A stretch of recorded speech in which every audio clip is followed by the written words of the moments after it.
Hello everyone, welcome. I'm RxOliver and these are my friends, and today we're playing Call of Cthulhu. I'm here tonight with Chris, Martin, Dave, and Birdie. And this one's called Miss Pixel's Fantastical Circus, or Miss Pixel's Circus. I think we'll just all introduce ourselves, everyone. We ready to do that? We don't rehearse this shit, folks. Going clockwise round the screen then, and we'll introduce our keeper last. Christopher. Hello, my name is Chris Kidd. I am a online coach for the stars, and maybe you, if you sub to my YouTube, Twitch, and all the rest of those things, find the links in the description below. And if you can't, then just Google my name, because you're on YouTube, so you know how Google works, right? Thank you very much for that, Chris. Very patronising. Martin. Be nice. Hi everyone. I'm Martin and I never drink. So if you want a sober DM all the time, no, I'm joking. I am a professional DM, and if you want to play Dungeons and Dragons, only 5e 2014 because the 2024 shit. You can play with me, and if you want to do heavy role play and you want to flirt with barmaids and kill dragons and romance Curse of Strahd, go for it. Message me, have fun, but you have to pay for it. It's not free like real life. And I'm RxOliver. I make ttrpg actual plays and put them on YouTube, and that's it. I'm that guy. Dave, introduce yourself. Yep, my name's Dave, and I am a YouTuber of sorts. I have a gaming channel, although I haven't got the passion for it anymore, but the channel is in the description. If you want to drop me a follow there, that'd be really appreciated. This is my fifth or fifth, mate. Yeah. Campaign. Yeah, I'm quite new to the hobby, but I absolutely love it. So here we are. And last but not least, certainly we have our keeper for the evening, Birdie. Introduce yourself. Hello, everybody. I am Birdie. Hopefully we can keep the smiles going today and I don't accidentally kill everybody, but who knows what's going to happen. We're going to the circus, and obviously, nothing wrong can go at the circus. You guys ready to play?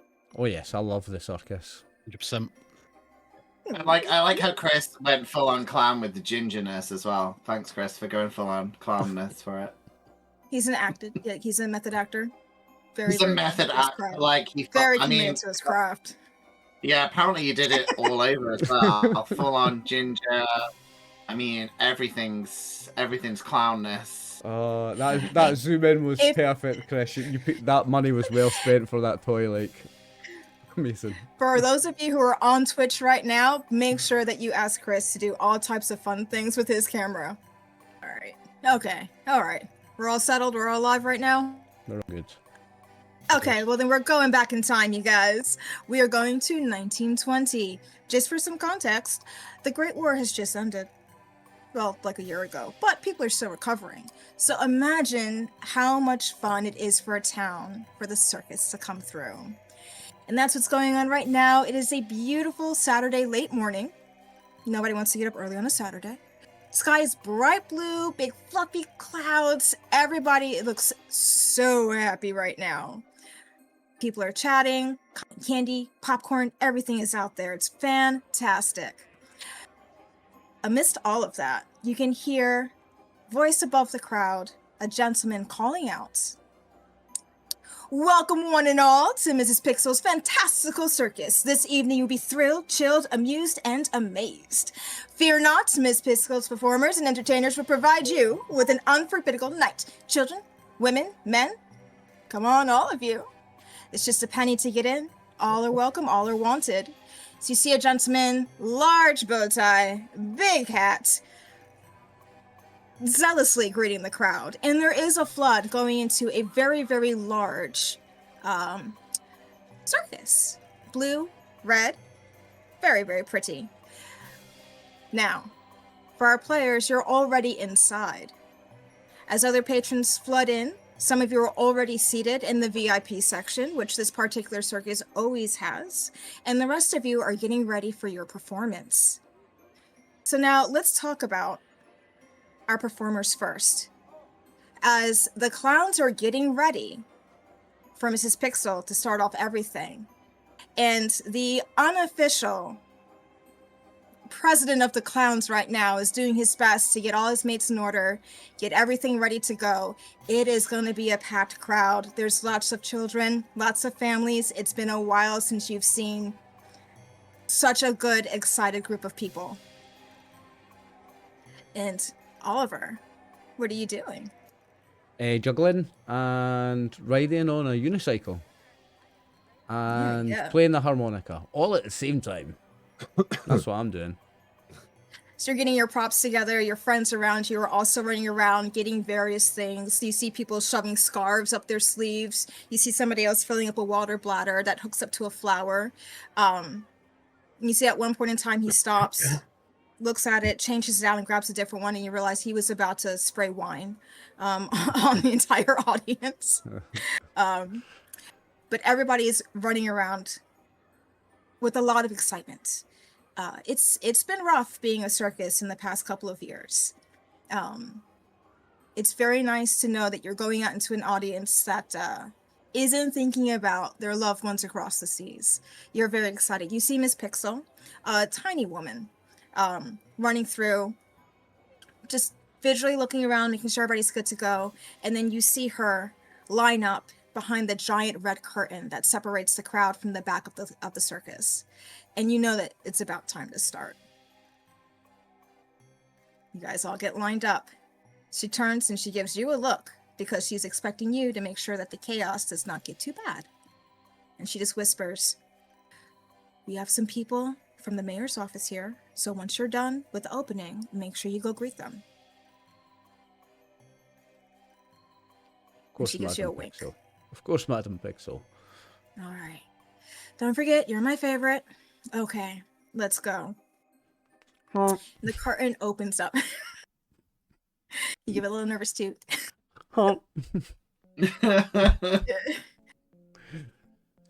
Music starts. The lights all focus in on this giant red curtain, and there's a big hush that comes across the crowd. They don't even have to be told to hush. They just know. Curtains part, and this small petite woman, very unusually short dark hair, pitch black, pixie-like features, very delicate, wearing a red military-esque coat and a large top hat, carrying a small cane with her, steps out very confidently, ready to greet the audience. She looks around. It is a packed house. She's very happy. Welcome, welcome, one and all, to my circus. Thank you for joining on this beautiful day. It's going to be spectacular. It's going to be death-defying. It's at times going to be terrifying. But I assure each and every one of you, it's perfectly safe. My performers, the best around the world. So please stay in your seats, settle your snacks, and prepare to be dazzled. Now please welcome our first, and before she has a chance to say anything, the musicians, knowing their cue, do a big clash. And all the clowns understood that they have now been unleashed upon the crowd. Yeah. As you and your compatriots spill out from behind the curtains, looking like chaos, but very controlled. Oliver, you see in front of you all types of individuals, some in their Sunday best, some of them still wearing their work clothes, clearly coming from the docks or warehouses, and lots of kids and teenagers looking very excited now that 8 clowns have just hit the stage. Who are you aiming for, buddy? Oh, I'll go straight for the kids, because I'll do the balloon animals and all that. Clowns are for kids. Fuck teenagers. Teenagers are assholes. I go straight for the kids. Kids appreciate a clown. Teenagers are going to be assholes. They can go interact with someone else. I'll go for the kids. Absolutely. I love it. You start running for the kids. Oh my goodness. They start screaming out to you, trying to get your attention. They absolutely love it. You can hear little squeals of joy. They're reaching out to you. You see some of their parents are like holding them back a little bit because they don't know if it's okay for the kids to grab you. So you see some of them like looking at you like, okay. No, they're kids and I'm a clown. They're going to pull on my trousers and fucking be like, honk my nose, honk, and do all that shit. I don't mind. They'll try and pull my wig off, but they'll realise it's not a wig, and I like dye my hair green. You see you hear one kid just go, "It's," and she's like, "Okay, don't pull hair." There is a point in time where you were pelted with all types of popcorn and other types of licorice from some of the older youths. See, teenagers, I fucking told you, bastards. I hate teenagers. But even as they toss popcorn, when you look over at them, they smile and give you a genuine wave, excited that they were able to get your attention. As once again, it has been some bleak moments going on in this town. You continue around. Your mates are going around with you. I've got a response to the teenagers. Hang on, I've got a response to the teenagers. Yes. Because I'm blowing balloon animals for the kids. As soon as they get my attention, I'll get this balloon and I'll like blow it so that it goes and it extends out like a middle finger. Like I'll give them a big giant balloon middle finger. You can hear. Go ahead and give me. Oh yes, first roll. Give me psychology. Let's give me psychology. Let's go, hobo. Yeah. Psychology. First roll of the game. Take the sheet off at edit mode first. Who was that? That you, Martin? Yeah, It wasn't me. There you go. Oh, success. Yeah. This is just reading the crowd in general. The crowd thinks it's hilarious. They very much understood what you were inferring with that. The kids think it's very funny. You are now the cool clown that's roaming about, which is good for you because now you know you're going to get a little bit more control over those teenagers when other things come up. But with that, you know that you have to go to the VIP area, which is kind of centered amongst its stadium seating with little wooden seats. And you know that up in there's going to be a little red rope that has everybody sectioned off. And when you look over, you do see that there are some people there. One thing that catches your eye is somebody holding a camera. And all press is good press. I suppose a camera's a fairly rare thing in what we're in 1922. 1925 something. Yeah, you know if there's a camera there, you know that it's going to be a professional that has it. Yeah, I'll get on my unicycle, do my best no-handed harmonica song, and make my best balloon animal when I see the photographer. Give me a clown roll. If I don't have a clown roll on my sheet. You should have a clown roll. Fuck yeah. So for our performers, there is a little arts or special skills section, and they will have a little something on there. Go ahead and give me a clown roll. Clowning. Me, Martin, and Chris should all have a 99 in this by default. I am a serious actor. Easy. Easy. So not only are you doing all of these things and you practice it, you can do this in your sleep, you're also able to hop up the stadium seating on your unicycle as you're doing this. Now, what does this spectacle look like to our journalist who was there? Dave, can you describe yourself a little bit and what you're experiencing right now? So I'm a young journalist who is essentially, I'm on a night off, although because I have a keen eye for stories and it's, you know, where I grew up, you bring the camera and you're always looking for something out of the ordinary. So at this moment in time, I'm just, I would say, snapping away as much as a 1920s camera will allow me, because it's a great spectacle.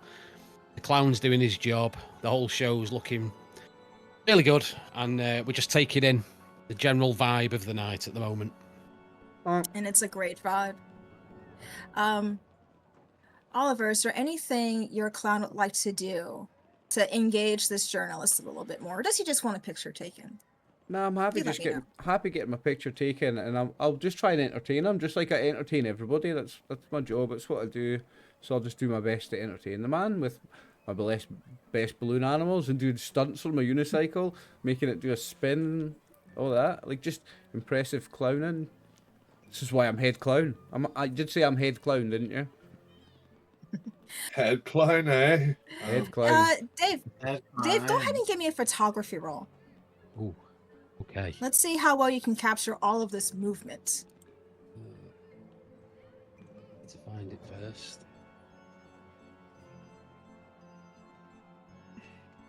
Where will it be? I can't. Just so you know, so if you're looking at the skills, if you go over to the furthest right column. Also, was wondering, did I give you one? If you see anything moving, it's me. It's alright.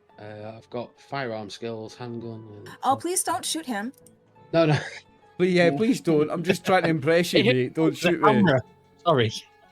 You should always shoot a clown on And sight. that's the end of the game. We're gonna cut it off there, everybody. Duh. All right. Just realised, Oh, no, like, I just everybody adjusted- hates clowns. No one's even going to watch this one, guys. I just adjusted your sheet. Yeah. Middle column, go down to additional. Middle column. There we go. I was gonna say you could say you're a mime, but I hate mimes more than clowns. Let's not do that. I'm a clown, mate. I love clowns. I'm that weirdo that likes clowns. Nah, and Oliver, as you're doing all of this, you're semi-ready, but there's a huge flash of light as his camera goes off, essentially right in your face, which is good. It means he got you really good in that frame right there. Dave, it's going to be a pretty good picture in the papers, so good on you. Pulitzer coming. Pulitzer Prize coming. After a couple of minutes, Oliver, you can see over on the side, you see a man who's dressed in like khaki pants and a red shirt. You know, it's one of the stagehands. He kind of gives you a bit of a wave, and you know that that's the signal to kind of bring everybody back. Because Pixel's gonna go ahead and continue on with the rest of the show. So I'll give the clowns I'll give the rest of the clowns a signal. I'll do like a bird whistle or something clownish. Like I'll get like a whistle. I'll pull some mad whistle out that like blows a ribbon out the end of it and makes a cool noise. And that's the signal. Is it that thing where you go the low whoop? Like, is that the call of clowns? I don't Something know like what that. it is. Yeah. Is that the clown? I don't think the I don't think the know. Vuvuzela was invented yet. So something like that. Something. Yeah. Maybe you invented it, but Something with your similar. voice. With your Hey, voice, we you can say do. You can say it's something that you made. Something that looks but like it's that going to be a being said- whistle, or he puts a whistle to his lips and then he blows on it, and it's like a car, it's like an air horn, like a boat horn or something. Like it makes the most unusual sound that you expect to come from a whistle. It looks like a whistle, but it makes a weird sound, something like that, and that's the signal. Giant foghorn cuts across. Yeah, like a foghorn. Foghorn. That's the word I was looking for. Thanks, Buddy. When that happens, you see all of your brothers, they start doing little backflips and they start, falling back and rolling across the ground, all heading back for the red curtain. As you dip behind the curtain, Miss Pixel comes forward again. Cloud is so happy, clapping, cheering. Actually, you know what? Let's do some clapping cheers. There you go, clapping, cheering, very excited for the clouds. It just came out. And she continues with, now that we have you warmed up, let me introduce you to my family. And this is where all of these sideshows will come out. The Sword Eaters. There's a set of albino twins. They're not really albinos. They actually just coat themselves in flour, but no one needs to know that. One of the ones that comes out is he's just a little boy. He's about 6 years old, but he is cradling an alligator. The alligator is just chilling in his arms, looks very comfortable. You notice the boy does not walk into the crowd with the alligator. He stays on the ground level. Right behind him comes a lady in a dress, and draped around her shoulders is a large snake, not from this continent. She does go into the crowd, and people do part for her. More people come out, a bearded lady, a strong man just holding a continent giant are we log on? for no reason. Sorry, Buddy. We are in North America, aren't we? When you don't mention Yes. continent, are we in the States?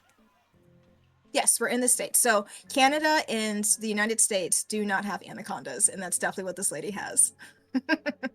So, and they're all weaving out. Oliver, you're the only clown that's going to come back out, because you're kind of leading this procession, around the stadium and back around to the curtain. Your whole purpose is just to make sure that you're staying on rhythm with the band. It's a very, very tight show that she runs. Please give me a spot hidden. I actually love clowns, guys. There's a whole story as to why I love clowns. I might tell it. I don't think I ever have. We know there's like We know the 17 sorry. clowns watching, but you don't need to pander to the clowns. No, Massive. there's a reason I love clowns. What did you want Spothead in?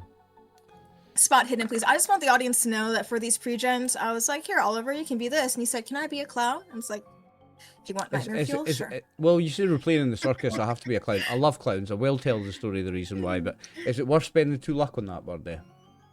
No. You're just kind of looking at the crowd, seeing what the makeup is. Because as you're going through, you're kind of aiming for the younger audience.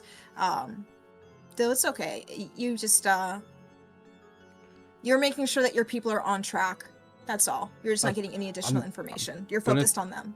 I'm going to tell everybody a story as to why I like clowns, because clowns get a hard time and a lot of people hate clowns. So in defense of clowns, right, when I was a kid, when little Oliver was a kid, like 6, I went to the circus and the clown got different kids out the crowd to play different musical instruments and march in a marching band around the big top. And it was like a 12-year-old kid, like a 10-year-old kid, like 8, 7, and then down to like in a line to the smallest kid, and I was the smallest kid at the back of the line playing the kazoo, and I got to go around the circus playing the kazoo in this parade of kids behind the clown, and it was fucking awesome, and it was one of my best formative memories, and I absolutely love clowns ever since. I'm the guy that loves clowns when everyone hates them. Chris, do you want to be the one to tell him you might have been molested by a clown? I wasn't molested. No. You're a dick. Oliver found the one Stop good trying to clown ruin that my existed good in the childhood world. memory. I've got a positive You found childhood the memory of one good clowns. clown. He might have got kazooed by a clown, but I'm the one guy that loves how you clowns, remember. and you had to ruin it, Martin. You have to ruin it. Well, I'm going to point out to the audience that I it's saw it in my 1920, crystal so these ball clowns that are you proper said. clowns, okay? These are registered clowns, and they take their jobs very seriously, and they think that children are children, and nothing more. You should never. It's the 1920s, Martin. Hot, your show's not up yet. They are Sorry, I was gonna say I would never say. Are you a clown? Are you on a register? I'd be like, that's a bad thing. Oh, and Chris agrees. Chris agrees. Chris is backstage getting ready because you're up next, Mr. Man. As the ball in a bit. Ooh, 'cause this is what I'm Oliver doing. the Clown, aka Hobo the Clown, corrals everybody off. Chris, your character, Adam the Flying Fox, is getting ready to do his act. Give me a listen roll, please, Chris. Okay. I know you thought it was gonna be a performance roll, didn't you? I thought it was going to be a not lycra a- roll, being honest. I thought it was going to be a lycra roll. Roll too. for I was like, lycra. what do I Lycra need roll. to do to put it Roll on for how Lycra good roll your for schlong lycra. looks in your lycra. Need to do a wardrobe roll. Listen, begins Oh, with an fashion, L. appearance Yeah. roll. Chris, you're locked in. You're not paying attention to anything around you. You're waiting for that one cue from the band where you know that you're going to step out. And once you hear the flute, the curtains part slightly, just enough for you to do a somersault out, and you can begin your act. Are there any special moves that your character likes to do? Yes. Fuck. I've literally, as soon as you said it, I've forgotten the name of what Robin's okay. family's called in Flying Batman Graysons. and Grayson, Robin. Dick Grayson. Flying Grayson. Yes, that's it. I was gonna call it the Flying Grayson, which is a quadruple somersault from one to another trapeze, followed by a T pose.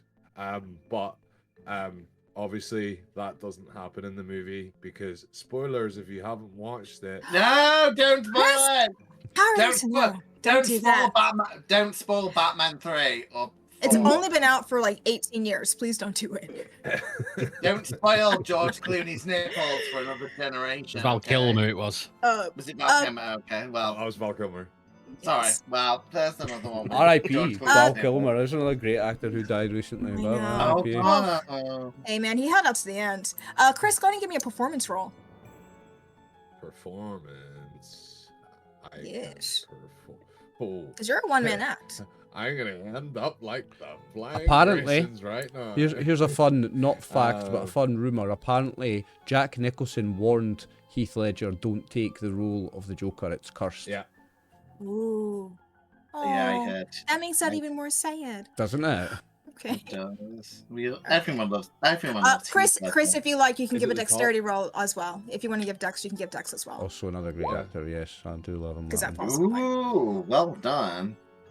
You are a one-man act. You're going, and you're working by yourself. There's nobody really else there to help you, so you have to have your timing perfect as you go between each of these swings. You have to match momentum because there's no one there to grab you should you miss. And there's actually the Barker has come inside and he's down underneath you, informing the audience that there is no net. There's nothing to catch this man should he miss. But that is how Except a excellent he pool is. of sharks. Nope, we don't have the budget for that. We've had that talk before. No. But as you yell, except for a pool of sharks, you just hear the Barker go, "One day, if you all give us enough money, we'll come back with a pool of sharks." But the whole crowd is watching every time you make a leap, a grab, a somersault. They are eating it up. It is nobody else can do this in this area, so it is truly amazing. Right in the middle of one of your moves, as you grab one bar and you're ready to let go and grab the next bar with your feet, something that you've practiced a lot.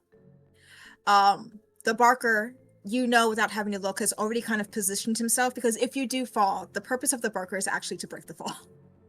He can't fully catch you, but he can at least use his body to break the fall a little bit. As you're doing this move, you know that he's already kind of positioned himself. Out of the corner of the eye, you can see one of the stagehands is standing by, holding the rope to your trapeze.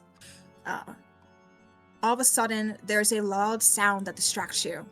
It's a huge clap of thunder. Just cuts through everything. Please give me another dexterity roll to ensure that you are able to catch the next trapeze swing. Nice sound effects, birthday. Beautifully timed as well. Yeah. Oh dear. 13 luck to... Push it, Chris. You can only break your neck if you fail. No, you can spend it. So normally for the core stats, you're not allowed to utilize luck. However, for my games, because they tend to be a little bit on the dangerous side, I say spend it all, por favor. Someone You can absolutely spend your luck. commented on a previous video because they had heard us talking about this rule. They went and checked, and apparently you can spend luck on your strength and dexterity, and yeah, apparently you can. And that's the way I've always played it, that you can. Oh yeah? I've played it on hard mode before. They're like, nope. I like a bit of hard mode. Don't get me Bit of a wrong. death. Don't get me There wrong. we go. I like Birdie being hardcore. Do it, let her be I hardcore. honor the comments section, so I think you should push it. there's a clap. You had already hooked your feet over the bar, but the thunder kind of scared you a bit, and one foot slips. So now you're actually just hanging on by one leg to this bar. And you feel your butt cheeks clench as you're trying your best to stay on this, which you do. And thankfully, the stagehand that has control of this particular swing is slowly and dramatically lowering it, making it look like this was all part of the act, but making sure that you get down very quickly, because no one's sure if you were hurt in that fantastic catch that you just did. There is a bit pause though, because it was a bright sunny day. There were no rain clouds moving in, nor were there supposed to be any rain clouds. So as you finally get lowered to the ground, you see the Barker has his hands up, kind of cheering on the cloud, like, yes, he truly can fly. We won't show it right now. You have to pay an extra $5, but he truly can fly. And he just says over his shoulder, hey man, are you good? You okay? Yeah, did you hear that thunder? Like, where the hell did that come from? I thought have no was idea, getting man. struck by lightning, man. I have no idea. Pixel just gave the signal though. She's gonna cut your act short, alright? So give a bow and get out of here. Yeah, sweet. Sharks next time. Oh, hey. And when you bow, there's another loud clap of thunder that actually lines up with your bow. And then rain actually does start. Like I said, it wasn't on the forecast. Now, there's a small problem here, Chris. One, your act got cut short. That's problem number one. But a bigger problem is you don't normally go on this early. Usually you're maybe 2 or 3 acts in, because everybody knows the earlier acts are the smaller ones. This morning you found out that you were kind of pushed up on the itinerary, and Miss Pixel didn't really tell you why, which is very weird, because she's very open, she's very transparent, and she does work very well with everybody in the circus. It's a really weird decision that she made, and she didn't even ask you about it. And now she's cutting your act short. You made the save. It looked awesome. But it's weird. Nonetheless, so as she's coming out from behind the red curtains and you're going through them, she's very pointedly not looking at you. She's looking at the crowd. And she announces, once again, our Flying Fox, another round of applause. The audience really, really liked you. Give that round of applause. Thank you. And then she simply states, now we'll be moving on to what I know many of you have come here from towns away. The famous Angelica and great Mysterio. And she stands by and extends a hand for Angelica and her brother to now come out from behind the curtains. And when she goes back behind the curtains, Chris, she's just going to turn to you and she's just going to give you a very dismissive, go greet the VIPs, and walks away.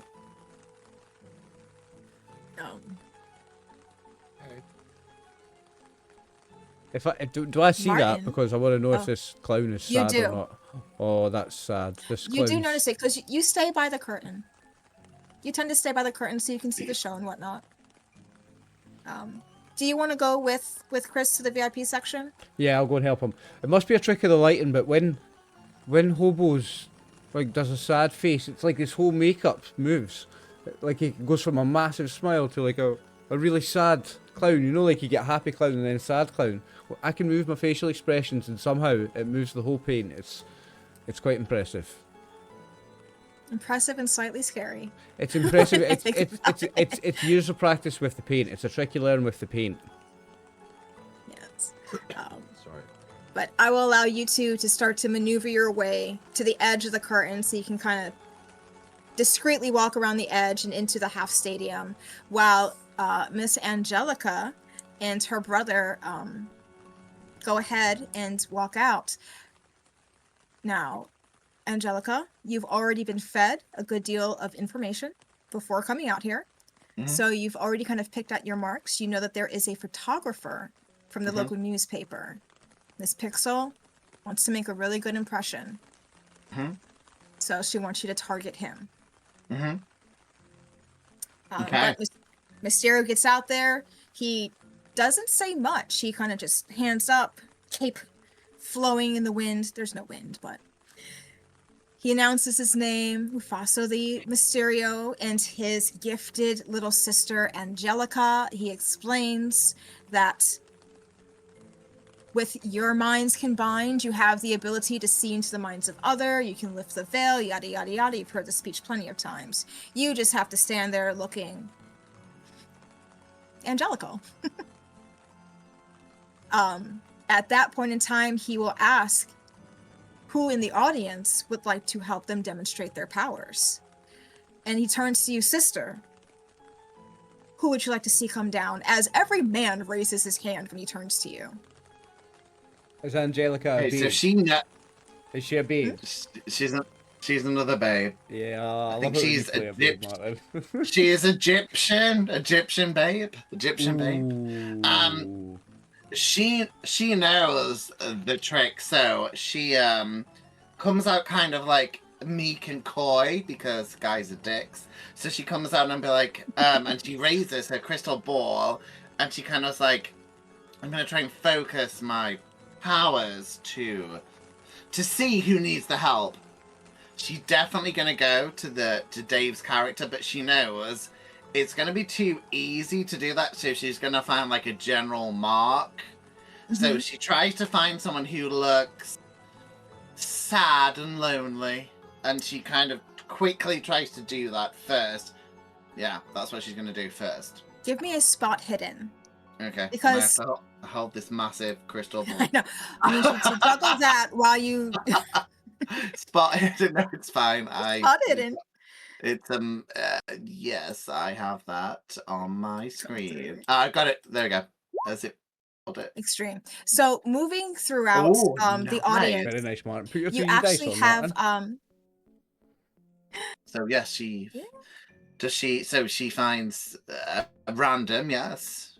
So moving throughout the audience, you actually have the candy trays. It's mostly young girls, young guys that will have trays of candy, cigarettes, things of that nature. They're the ones that have been kind of feeding you some information as they've been eavesdropping, looking at things. And you see as you look up, and they understand what you're looking for. Your eye catches one woman, and she just kind of very carefully stands behind a man and like.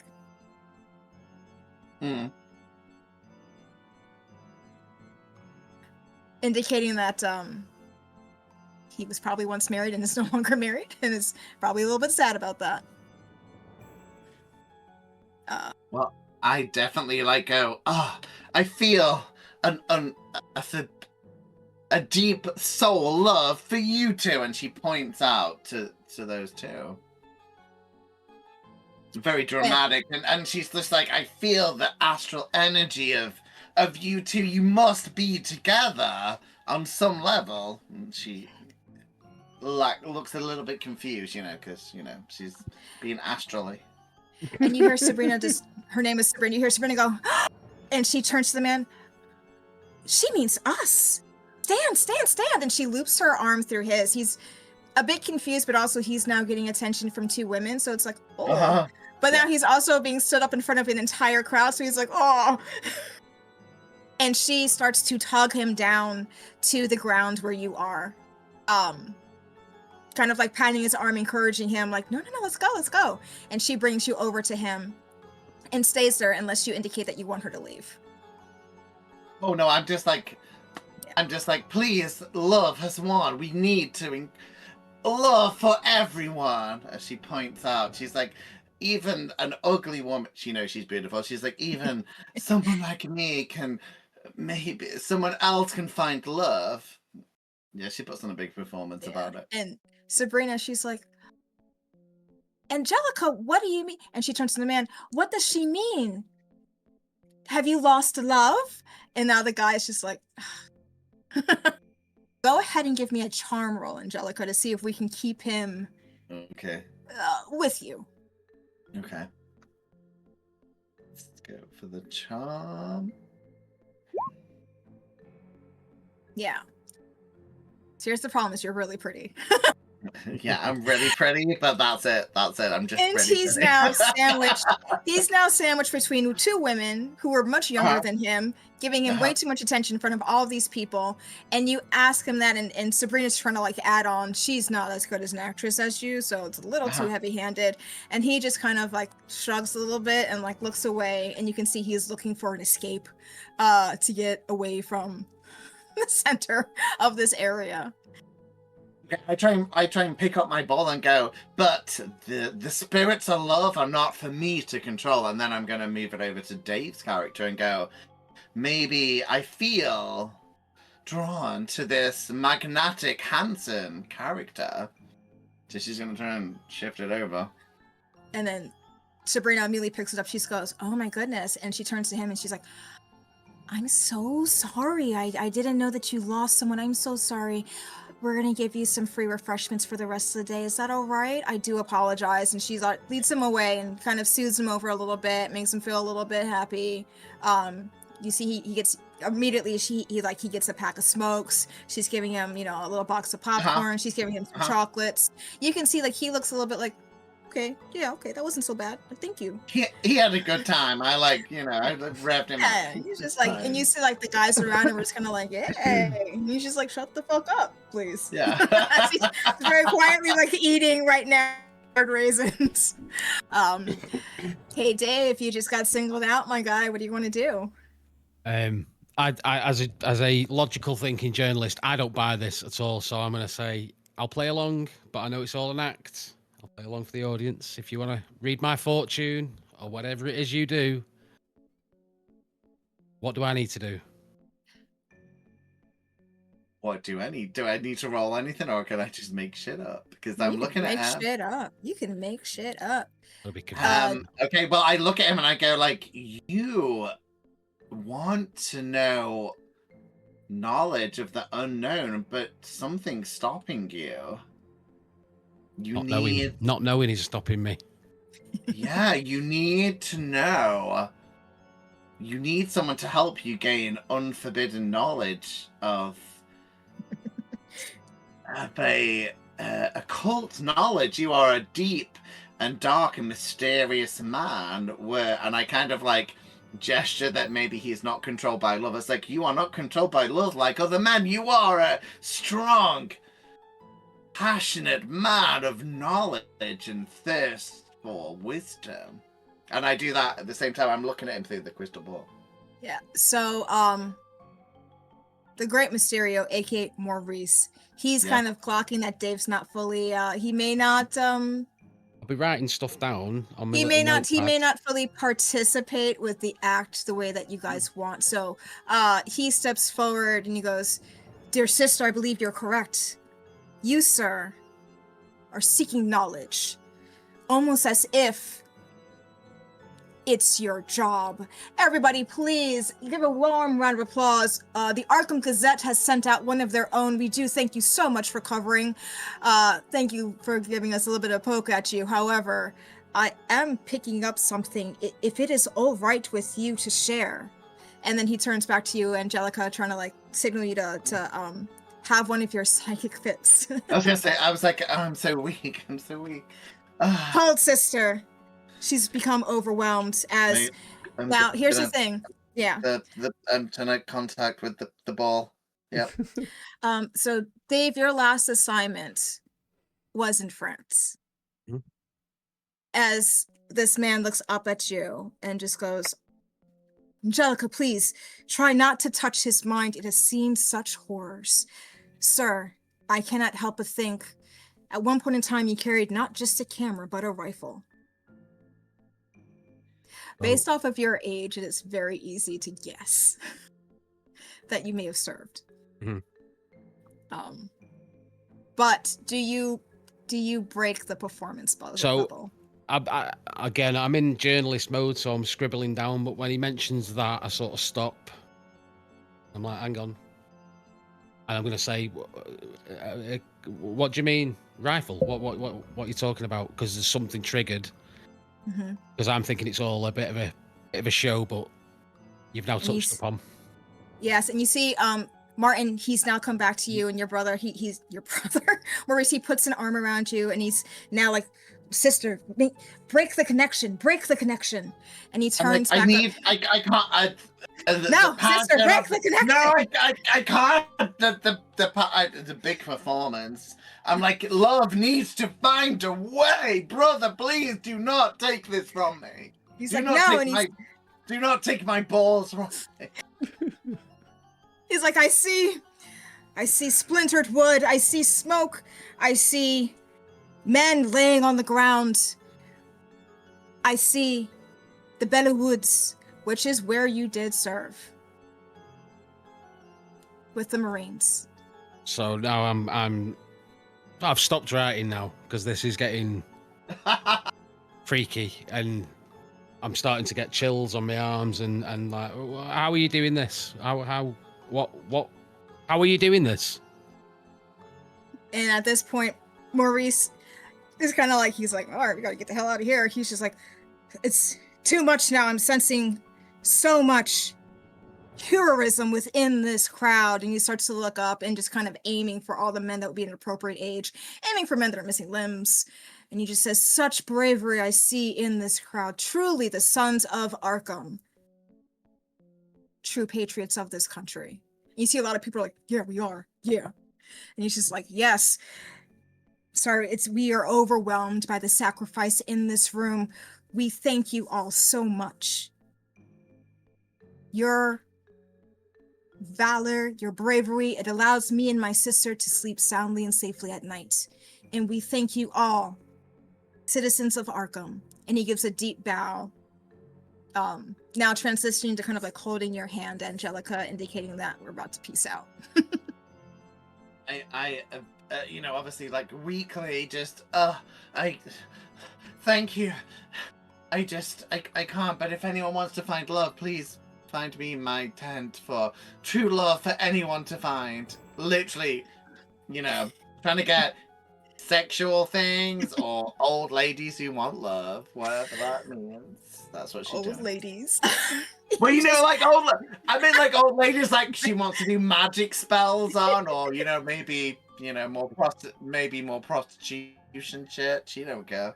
So I'm gonna say the soothsaying laws of New England, I will say, will be loose enough that you feel comfortable hinting at that. As he turns and simply states, at the discretion of Miss Pixel, my sister can read fortunes one-on-one after the show, but you must check in with our matron. And he bows once again and starts to walk off with you. And he just, he kind of turns to you and he's just like, Jesus, there's a lot of veterans in that crowd. I want to stop this a minute. I want to grab whoever's arm I need to grab and say, what's the trick? What I want to know. Are you guessing this, or is this something, what's going on? I wouldn't know. Yeah, there's a candy trayer walking by you, and it's a guy. He's maybe, we'll say like he's like a 12-year-old kid, and he just pauses and he's just like, "They're psychic." Like, I don't. What's your question? Yeah, we're just psychic, babes. But then he also pauses because he knows the spiel. He's like, they're gonna, like, you're a VIP, so they're gonna come visit you anyway. You can ask them. Do you? I'm shaking. No, it's fine. You buy some smokes? Yeah, I'll buy some smokes. Absolutely. Okay. I'll and he brightens up immediately. Okay, here he tries to sell you a lot of stuff. But you'll notice it's their lucky strikes, which you actually had in the war, which does not help your mental state. No. And he continues to go off. Miss Pixel is behind the curtain. Martin, when you go through, same thing, Martin. So Martin, you're normally the closer. Because normally that line of like, I can read fortunes and help you with love spells, it's more appropriate because normally you close out the entire event. And then usually a little line will form. And like the people are brought behind the curtain one by one, and you spend about like maybe 2-3 hours, depending on how much time you feel like doing it, where you guys just make some extra cash. Mrs. Pixel lets you keep all of the money. Sweet. But you know that there's a closing act behind you now. Which is very unusual. You've been closing for years. Because I'm so pretty.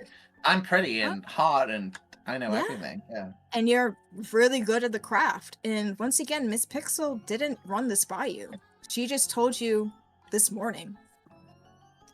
You're not the closing act, so keep it shorter. What are my bowling skills? Because I want to bowl the crystal ball and I just knock her out. I've got a bad feeling about this final act, guys. I'm using my bowling ball as much as I can. So Maurice is incensed. He's aiming for New York City. Like, he wants to be with like Houdini. He thinks that you two have the act. Like, you have it solidified. You're almost ready for New York. For this to happen, it's a huge hit to his ego. And while he is an egotistical person, he actually is still a really great guy. He treats you like you are a sibling. He's not creepy at all. You never have to worry about him. He's always there to kind of back you up when anything happens. So seeing him upset makes you upset as well. So he's not like any guy in this group that I know personally. He's like a nice guy. No, thankfully, most of the people in this group are a nice guy. You guys are very tight. I'm joking. They're great. But also, like, you're the star. No one's allowed to mess with you. Also the star of the group generally. But yes, thanks, Betty, for confirming that. Thank you. Sweet. Well, except for tonight, where you're kind of been a little bit displaced. But in fact, when you walk in the back, Miss Pixel, she's already standing in the back, and when you walk back there, you see a small little troop of individuals wearing like yellow leotards, and they have these like canvas or maybe burlap bags over their heads to be like masks. I'm like, what do you mean how small? I knew this was coming. Like, do you mean just petite? Petite. It looks like this might be a troop of women. Oh, okay. Like Okay. gym- Yeah, it looks like he's like a group gymnast. of women. Like a gymnast. I was small. just like, Yeah. I was like, Like a what? ballet dancer or a Yes. gymnast, a small petite woman. Okay, okay, Yes. like a petite Asian woman. Yes, okay, that's fine. Yeah, so it looks like, some petite women. You've Okay. never seen them before. Now, it's not uncommon for Mrs. Pixel to get local talent. That's a normal thing that she does. She tries to, extend relationships and things of that nature. The local talent normally opens the show. They never close because she's never going to put a stranger above her own. When you go in the back, you see these 7 individuals, and I got a picture for them. Is it 7 dwarfs?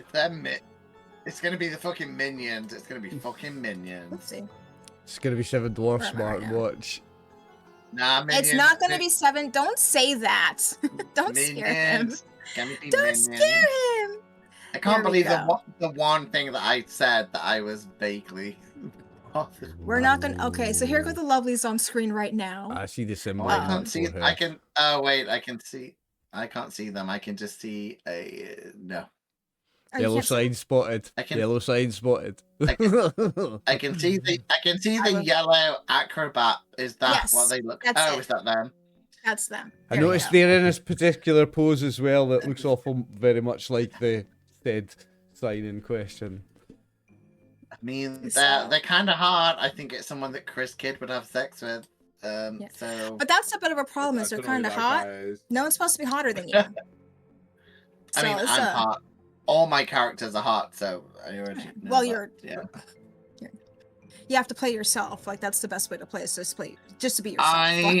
I could try and play ugly, but I don't know how. I'd have to talk to no one in this group. That's the only compliment you're all getting. But Fuck. as you walk in the back, you can Oh. see Mrs. Pixel standing in the back, and she's like adjusting their ruffles and making sure that they are good to go. Before she starts to turn and she gets ready to go to the curtain, and Maurice walks over. Hey, Genevieve, can I just talk to you? And she kind of literally waves him off. She's like, and she immediately steps through the curtain. And as she does, for once, the silence actually hits the crowd as the music stops. Lights are on her, and she just stands there, very tall, very proud. How's everybody doing tonight? And you hear the crowd. It's just like, yeah. A lot of them are eating at this point, but it's like, yeah, they're doing great. I want everybody to know I have found truly special talent tonight. Oh. Seems like the heavens agree. We have something truly lovely for you. They have no name because they need no name. But please, please welcome my dancers, as the band starts up with a song none of you have ever heard before. A strange waltz, as these 7 delicately, swiftly move out to the sand-packed floor, and without a word immediately begin to dance, twirl, and ribbon spin. And you hear Maurice just go, we were replaced with ribbon twirlers? Are you fucking kidding me? And he just looks to you, Martin. He's just like, what is happening right now? What's happening? Has she died? Is this a doppelganger? What is... And when she comes back in, he just marches up. Genevieve. Who are they? And what's up with our spot? You dicked over the flying fox, too. He's supposed to go on right before us. We need that as part of our act. And she just looks at him and just goes, Maurice.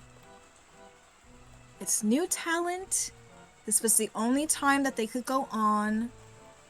I just found them. Be a team player. Which, he hates being told that.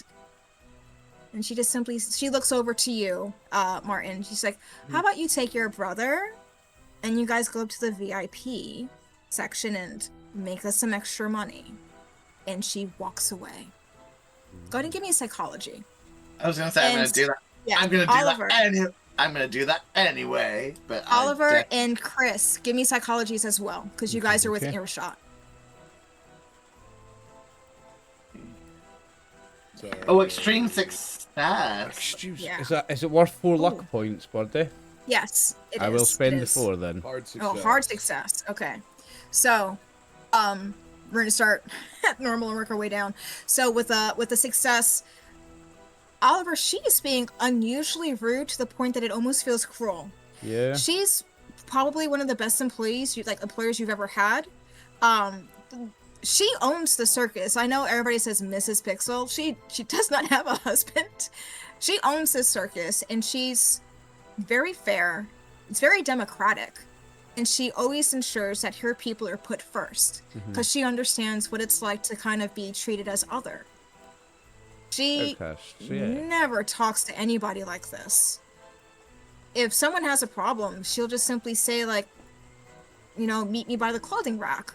Which literally just means go to the clothing rack and we're going to have a conversation there. You've never seen her just walk away like that. Chris, you're watching all of this, and one, it's a bit funny because fuck Maurice. He needs to be taken down a peg or two, but also, she is acting really weird. You're not sure what's going on, but you're not sure if she's angry at somebody, if there's some type of issue that's happening. You're really not sure, but she's acting very, very much out of character. You don't know if there's some way you can make her feel a little bit better or not, but this is incredibly unusual, and you think that there's something influencing her attitude right now. You just don't know what it is. Martin, with that extreme success. It's nothing a balloon This is animal like a won't stranger. sort. Hey, I love a balloon parrot.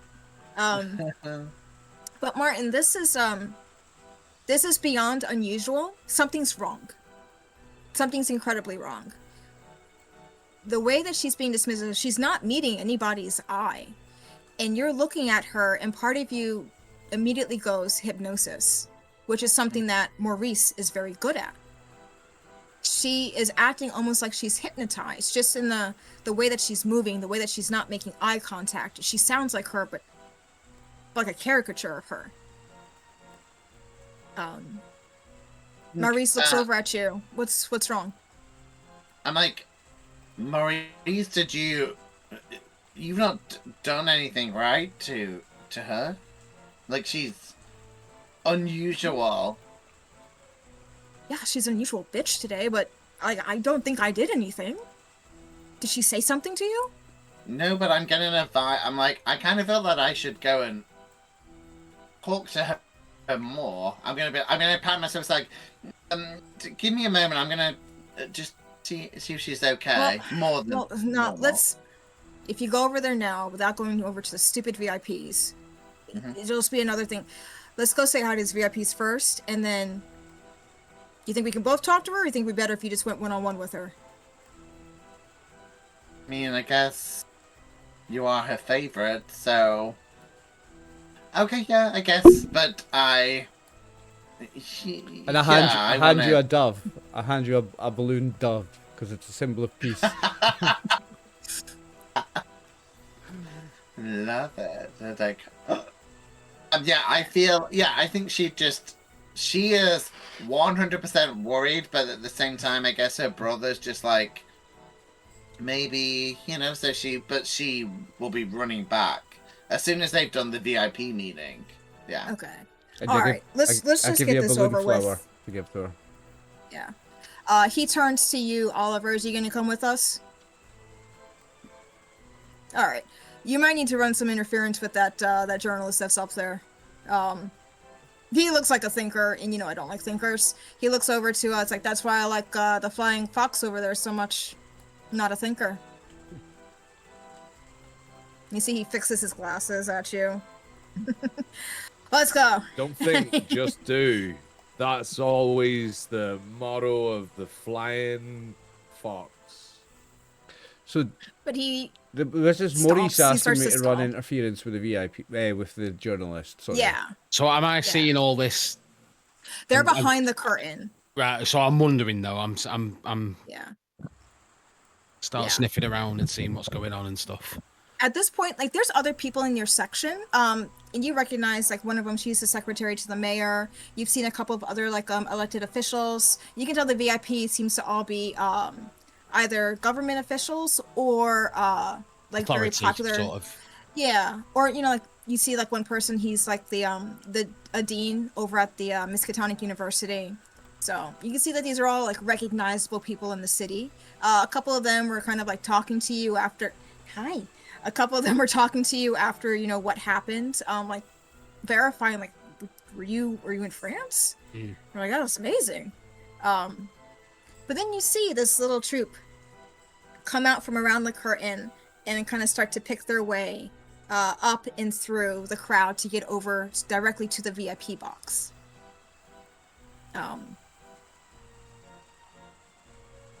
We'll start with Oliver. What do you do when you get to the VIP box? You can see that most people are kind of already staring down at the stage, but the journalist is staring at you as you walk up to him. I'll ignore the journalist for now, and I'll just go up to the most kind of agitated-looking group of VIPs and just start doing some card tricks or some magic in front of them to distract them. Yeah. I'm going to distract them with clownery. Do some clowning. Yeah. Thankfully, no one really looks upset. They all look, you know, pretty amused when you come over. You see a couple of them are kind of looking between you and the stage. Their focus is a little bit split, but it looks like they're having a really good night. Go ahead and give me a clown roll. As that's happening, Chris, is there anything that you want to do specifically in the VIP section? I So can't feel the Adam clowning. is It's all right. raging alcoholic, so he immediately like goes over to the VIPs and he's like, "Hey, you guys want a drink? I'll get you a drink. You want a drink? Let's get you a drink, yeah." And then starts pouring like as many drinks as there is people, because he's like seeing this as an opportunity for him to like sneak one, and he's like, I'll have one now. I bring these to you guys. What liquid are you pouring? Just whatever bottle I can find that looks like wine, or like liquor, or any, you know. Okay. I'm going to say Martin and Chris and Oliver. I want to push The my three of roll. you are now up there. I don't want to fail that clowning roll. I'd like to either spend luck or push it. Go ahead and push it. Well, you can do either. I'm Whatever you going to want. push it because it's fun. It's over 50, so it's a safer push. There we There go. you Hard go. success. Yes, you're actually able. A couple of them that had split focus, they focus a lot more now on you as you're doing like a more complex card trick. But you hear Chris saying this, Martin. You hear and see this happening.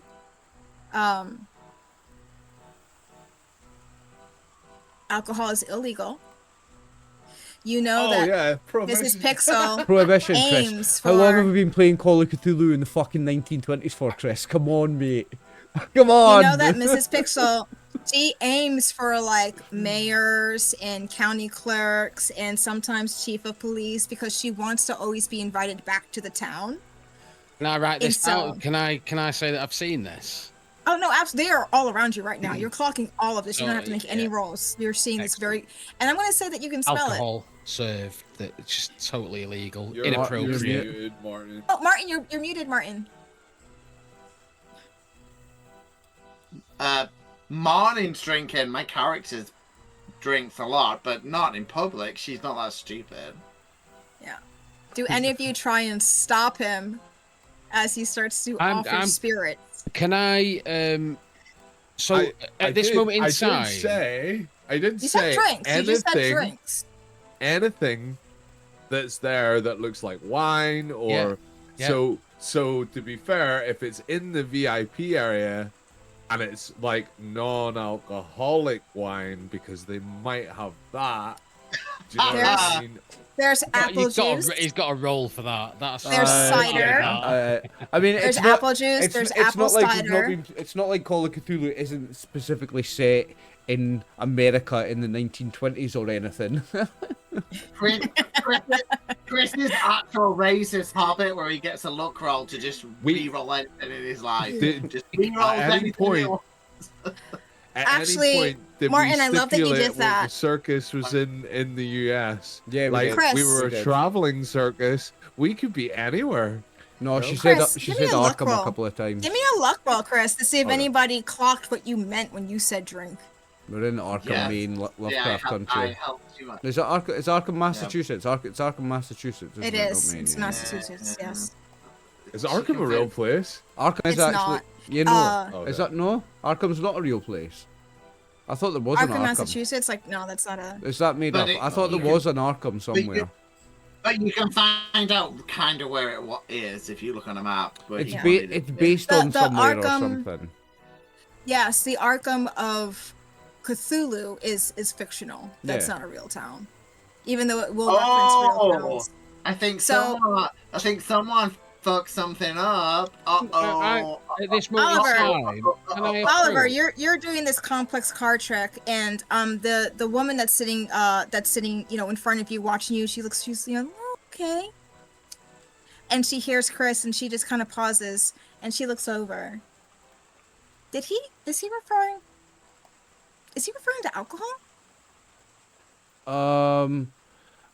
No. He's and I don't even know what I'm going to say. I'll make a fast talk roll because I can't think of what I'm actually going to say. Can I make a fast talk roll? Can I give him advantage? Because I'll kind of be like, oh, he's ADHD retarded.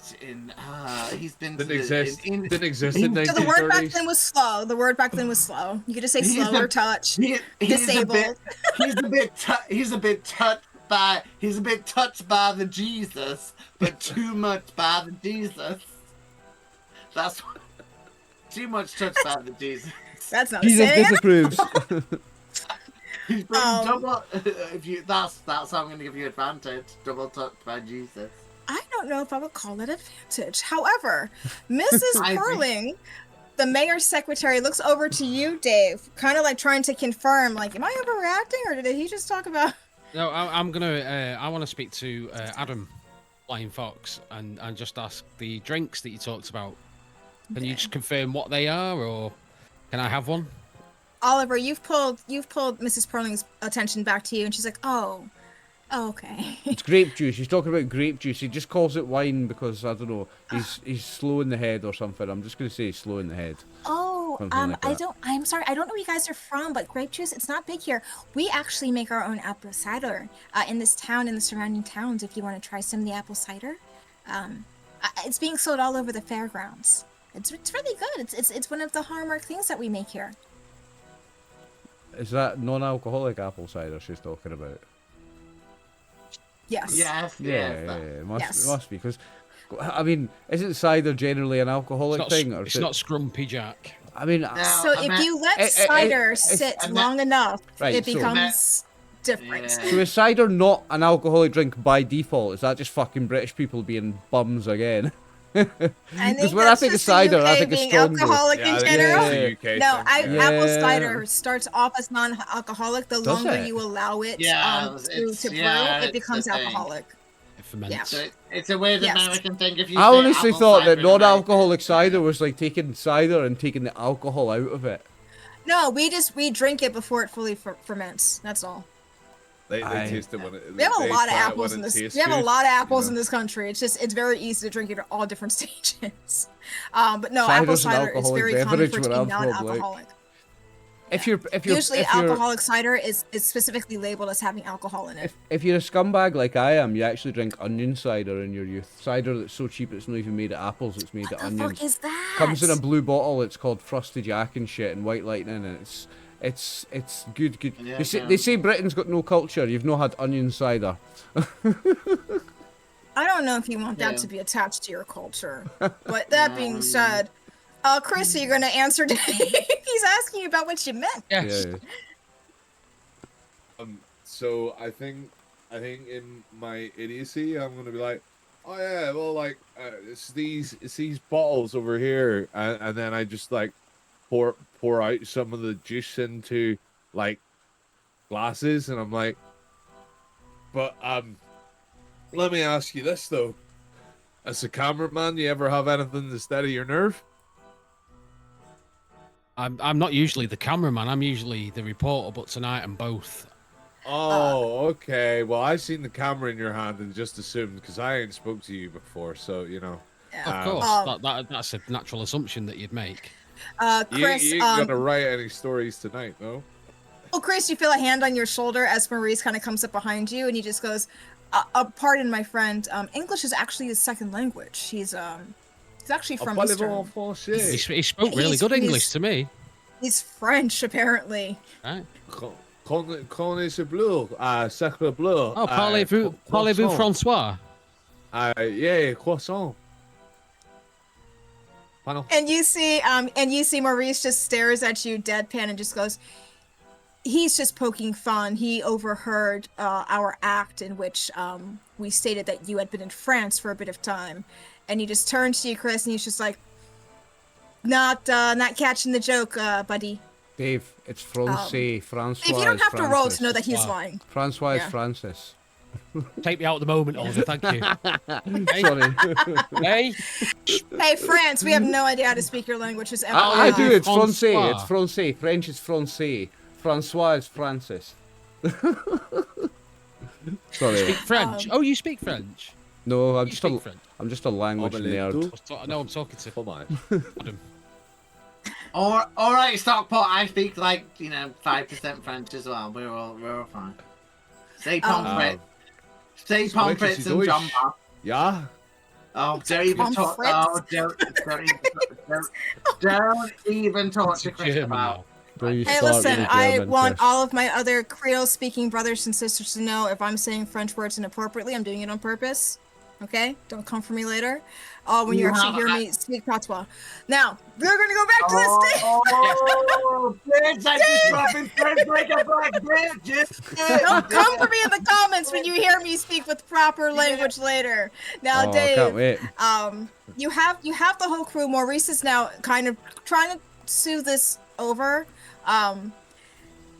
He knows that you know that this is not working out, but he just simply goes, "Would you like to meet my sister, sir?" And he just gives Martin. He just gives you like a "Dear God, help us, smile us out of this situation, please." Oh, so I'm looking at Dave. Yeah, Maurice is calling Why you not? over. Yes, I will go and meet this gorgeous, I mean, stunning fortune teller. I'm a beautiful Egyptian goddess. I'm like, Old. I'm not. I'm also from Stockport. I'm like, yeah, you all right? Do you want a tomato? What's your? And then I go all Egyptian and I got. All right, love. All right, I love. love you. I love you. You doing all right tonight? With a bit of a Oh, slow my slur. This I'm is not derailed. drunk. Yes. I'm an Egyptian beauty. I am going to sit down with. I'm also. I want to say to Adam and Maurice. Is it? I want to say, listen. If you're serving alcohol, I'm not here to write a story about that. And that thunder came at a really, really scary time. Maurice is looking up. Do Buddy's storms good come with it, quickly in good this with it. town? I'm not going to write a story about the alcohol. Don't worry. We're not. I'm not that kind of reporter. I passing my crystal ball around him, I feel that you need to connect to the true spirit of I yourself. honk my red nose in it, and then if anybody looks really close, you're like, it's not even paint. He's just a raging alcoholic. That red nose is real. At this time, Martin, give me a power roll. Oliver, give me a spot hidden. Oh shit. Dave, give me a spot hidden. Power rolls in the Because even though first you're half, speaking with guys. these people, Yep. Power rolls are never good. That's always Power rolls this Cthulhu early, shit. guys. Well, hard success. Oh no. Whoa. Yeah. Okay. Oh wait. Where did it go? Yeah. Oh, that was my fast one. Oh, I got my power roll. I got a I'm failure. I happy got with that. 95 failure. Shit. Yeah, but you were clown. You're fine. You're My fine. big alcoholic red nose was in the way. So, Larry, like, you're looking at these people, and in your eye, it's not just focused on them. Your eye kind of still watches the crowd as well. And you, as this woman comes over and she starts to engage you, and you're getting ready to ask questions, your peripheral catches your attention in the sense that you see something that you should look more closely at. And at first, you're not sure what it is, and as you kind of turn and look, what caught your eye was nothing. There's no movement around you, with the exception of the ones right near you. The whole crowd is very, very still, watching the stage. And there's still enough that they caught your attention with it. The kids aren't moving. Nobody's whispering to each other. The teenagers are sitting still. Everybody's watching the show that's going on right now, which you haven't really paid attention to because you've been busy making notes and then talking to this group. Oliver, you're still doing your tricks and whatnot. You can tell that you're losing a couple people to the group that's down at the stage. And you're kind of like trying to adjust a little bit because you know that you're supposed to really be connecting with the VIP members right now. But you can see like some of them haven't been watching you to begin with, but now the lady sitting next to you, her eyes were kind of drifting over before, and they've now drifted. And even though she's kind of like nodding as you're doing motions, and she's taking little things from you, and she's like still passing back the cards, her gaze is so fixed down on the stage, but you're just trying to like get her attention back right now. Like, Martin. Oh yes. Yeah. Martin, with that hard success, you're getting ready to go into your spiel, and there are times where you get like a little prickly sensation, woman's intuition. And it's, since you came up here, you've just kind of been thinking about like, what's going on with Genevieve, Miss Pixel? How's this conversation going to go? Because she's acting so odd. And you feel like that there's something else that's happening, and that's what makes you nervous, that it might just not be a her thing.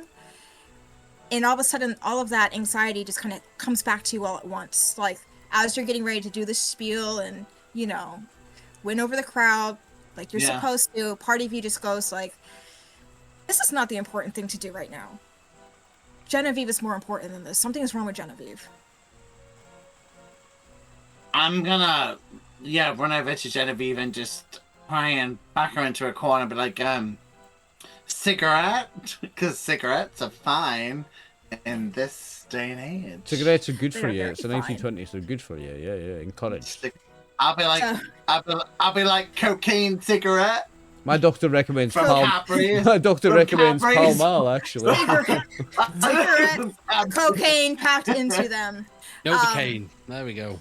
But not alcohol. Not alcohol. Do you know what? That is the devil. I was discussing the other day how I was born in the wrong decade and would have liked to have lived in the 70s. I would have liked to live in the 1920s when we were like, oh yeah, you can't have alcohol. You would have died much sooner. But you can have all this cocaine. You can have all the cocaine and the fucking. I want to point out. And the fucking we would everything all else be you probably want. dead then. Anyway, but Martin, so you go to turn. So just to have some context, you're like it's half stadium because the other half is hidden behind the curtain. The stadium, the stadium seating goes about 5 rows up. So the 4th and 5th in the center, that's where the VIPs are. It's never supposed to be more than like 6 people. It is a circus after all, like. And it has that little red rope. You turn to leave that area so you can head to the far end and then down the stadium seating. And you turn and there's a man that's kind of there already. Khaki pants, button-down shirt, but it's not red, it's yellow. And when you turn to like leave to like grab the rope, his hand grabs the rope first. And he just looks to you and gives you a smile. Miss Angelica. Well, I'm just like, I'm here to see Miss Pixel, so she seems really out of sorts. She seems very upset. Understood. So Miss Pixel sent me over here to the VIP section just to make sure that you were doing your duties and your responsibilities. She wants also to acknowledge your hard work, and she just wants you to watch the show right now. So she's instructed me to ensure that nobody leaves the VIP section. give me. I was gonna say I'm gonna do it wrong. I'm like, you're Yeah. a doll. You're a doll. You're a doll. You're a gorgeous doll. Whatever role you want to give, go ahead and give me. And I'm gonna make it very clear. Oliver, Chris, Dave, you see this unfolding because you guys are still kind of close to each other. Yeah. As Angelica attempts to leave. He gives you a smile, Angelica.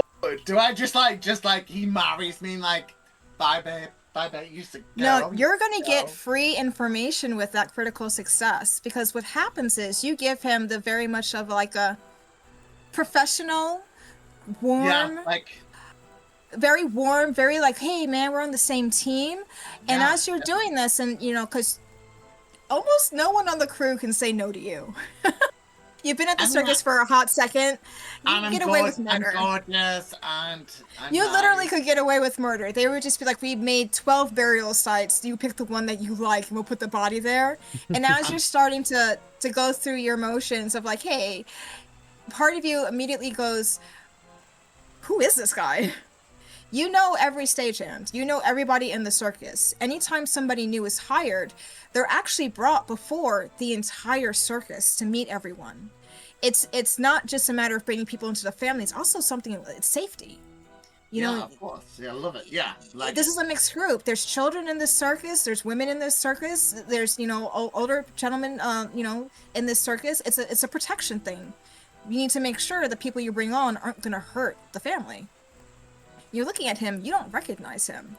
He's wearing the khakis. He's wearing the linen shirt, but his shirt's yellow, not red. Everybody wears red. That's a stagehand. It's Pixel loves the color red. She has a whole American theme: red, blue, white. Hold on, I gotta say that different. Red, white, blue. If you say it in any other order, you're a communist. You just lost your American card, Bundy, for saying that in the wrong order. Somebody's just like, she's with Russia! No. You're going to have to do a citizenship test after this, or ICE is coming for you. Communist. It's like she never left her deployments intact. They changed her when she was over there.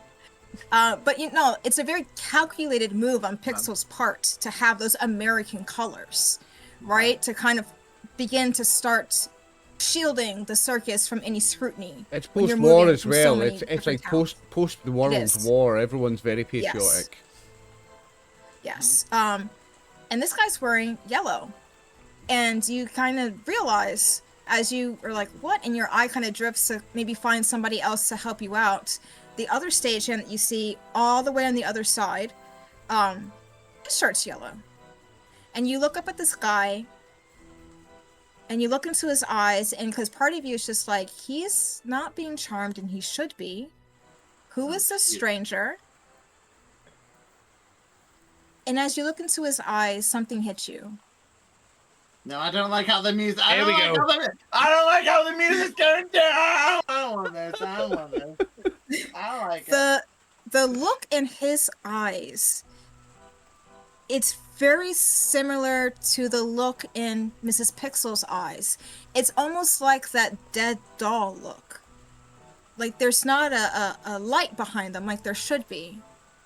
And you're very good at seeing the light in people's eyes. It's what allows you to be such a good cold reader, is you're just very good at picking up on those little tiny small facial features, and he's not making any of them.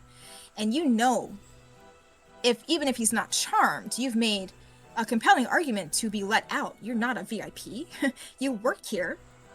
He shouldn't be stopping your movements. This is incredibly wrong. This person's wrong. And you get the distinct sense that this person's dangerous. I guess, is Chris's character the most muscular, strongest guy in the group out of everyone? He knows what to do with his body. He's gymnast fit. He's like swimmer fit. He's like toned and lean and. Yeah. No, but I would say I'm strong, but if you're asking me to punch someone in the face, that's probably not a great idea.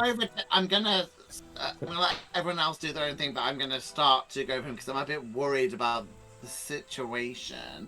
So I'm gonna go and smooth him a bit, but let everyone else do what they want. But yeah, definitely going to be asking someone for a bit of muscle eventually. Yeah. I can do a triple backflip, single hand axle if Thing that's is, required. so as a but- trapeze artist, as an acrobat, you are very, very, very, very strong, but it's a specific kind of strength. It's not a punching people or a lifting weight yeah. strength. It's a calisthenics. So- What's the word? I'm Calisthenics? thinking, Is that it, Chris? Can you suck a Calisthenics Cthulhu things. off in one go? That's what I'm thinking.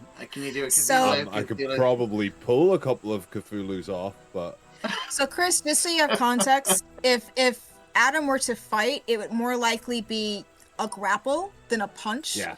Because Yeah, your yeah. grip would be unmatched to most Yeah, people. yeah. And you would be able to hold someone while Oliver's character comes over and punches them in the gut. No, Like, I that's how shoot them you with would a be gun and a contributing thing to a comes out fight. and it says bang. Know That's that. what I do. I've got a gun I'll- and bang, I'll- the flag. I'll- You pull a big I'll try to- hammer out of your hat. Yeah. I'll tell Chris's character, so it's like, I think I will kind of like, I guess I know him a bit, right? From No, absolutely.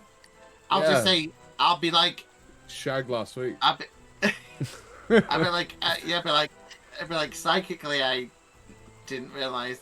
I'll be like, dude, we need to get out of here. Can you maybe, put a bit of muscle because they're not listening to my charms this time. And I'll tell And that I- to Chris and Scotch. And as I said, for the rest of you, you can hear this going on. You can watch it if you decide to turn your attention over to Angelica in this new handyman. I do. I'm definitely curious because obviously,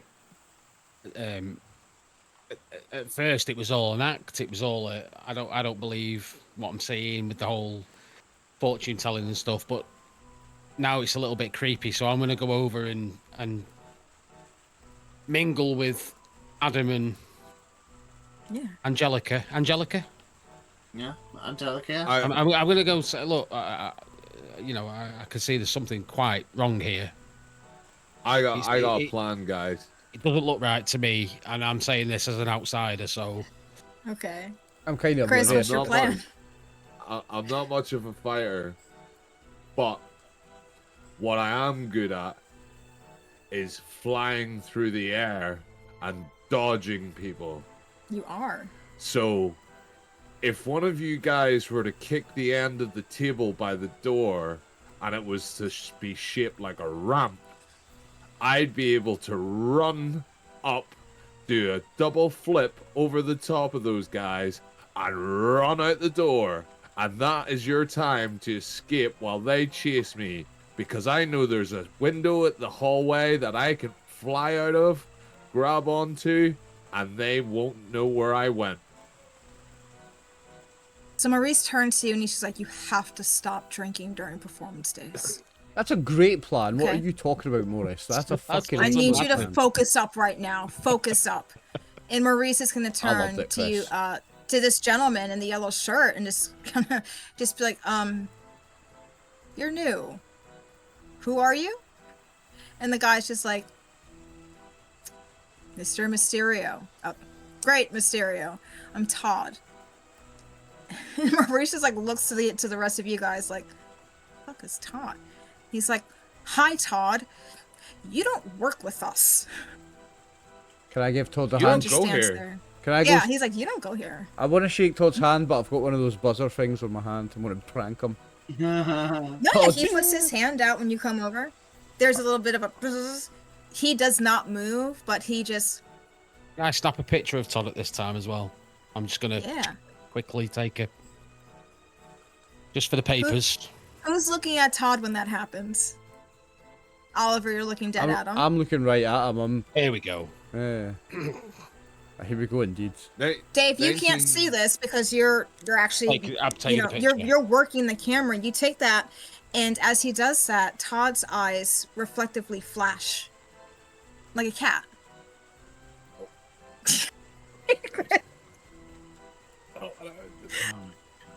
That was good timing. There's a flash, and his eyes flash Don't look at him, Birdie. He's got his own issues. It's cat eyes flashback. And So they like a flash. reflective. It's reflective, but it's not like it's matching the color of the flash. It flashes back a pure gold. Oh, I can't see this, by the way. You can't see this, but the rest of you can. I was looking right at him, You were. And the hand that's holding yours, Oliver, it tightens. I need you to give me strength or constitution. You can choose which one. Ooh. Constitution's just only 5 stronger. I've failed. Can I? Oh, right. Well, I'm spending luck. I'm not gonna let this guy break my wrist. I'll spend 5 luck. Okay. Martin, Chris, you guys can give a spot hidden if you like. It definitely will be in a spot hidden. Yeah. I don't Dave, know you're if still anyone managing here- that camera, so you don't see this unfolding. So I'm doing my thing with the camera. I don't know if anyone here is a Hitchcock fan, but a flashbulb is a very good weapon. It is.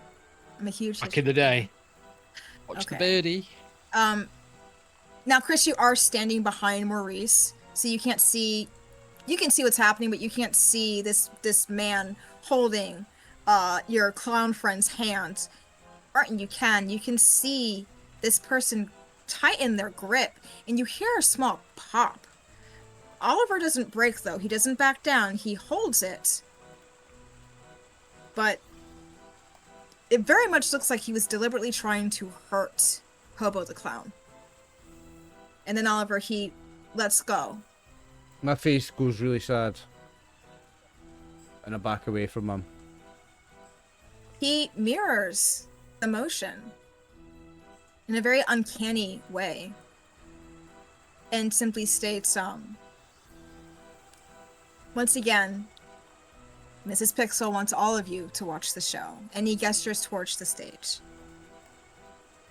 I just say, are we watching the show, or I'm a member of the public, so You're a member of the public. When the show came on, there were still other people in the VIP seat sections, talking to you, because once again, you do work for the paper, and all press is good press. So the elected officials that are here want to make sure that they're seen in a good light, and like almost immediately, this group came over. So you haven't truly had a chance to look at the crowd. Not the crowd, I'm sorry. Look at the stage. But this man, he once again gestures, she wants you to please watch the show. It's very special. I turn to, I'm going to turn to Hobo the Clown and just say, is that all right? Was everything okay then? Looks a bit intense. No, he's a strange one. He's trying to hurt me when I give him a handshake. And then that look he gave me was very strange. I don't know who he is and why he's wearing yellow. The yellow's really strange. It's very unlike Miss Pixel. I'm wearing loads of red. I'm a clown. I love red. It's the brightest colour. I love it. Blood red.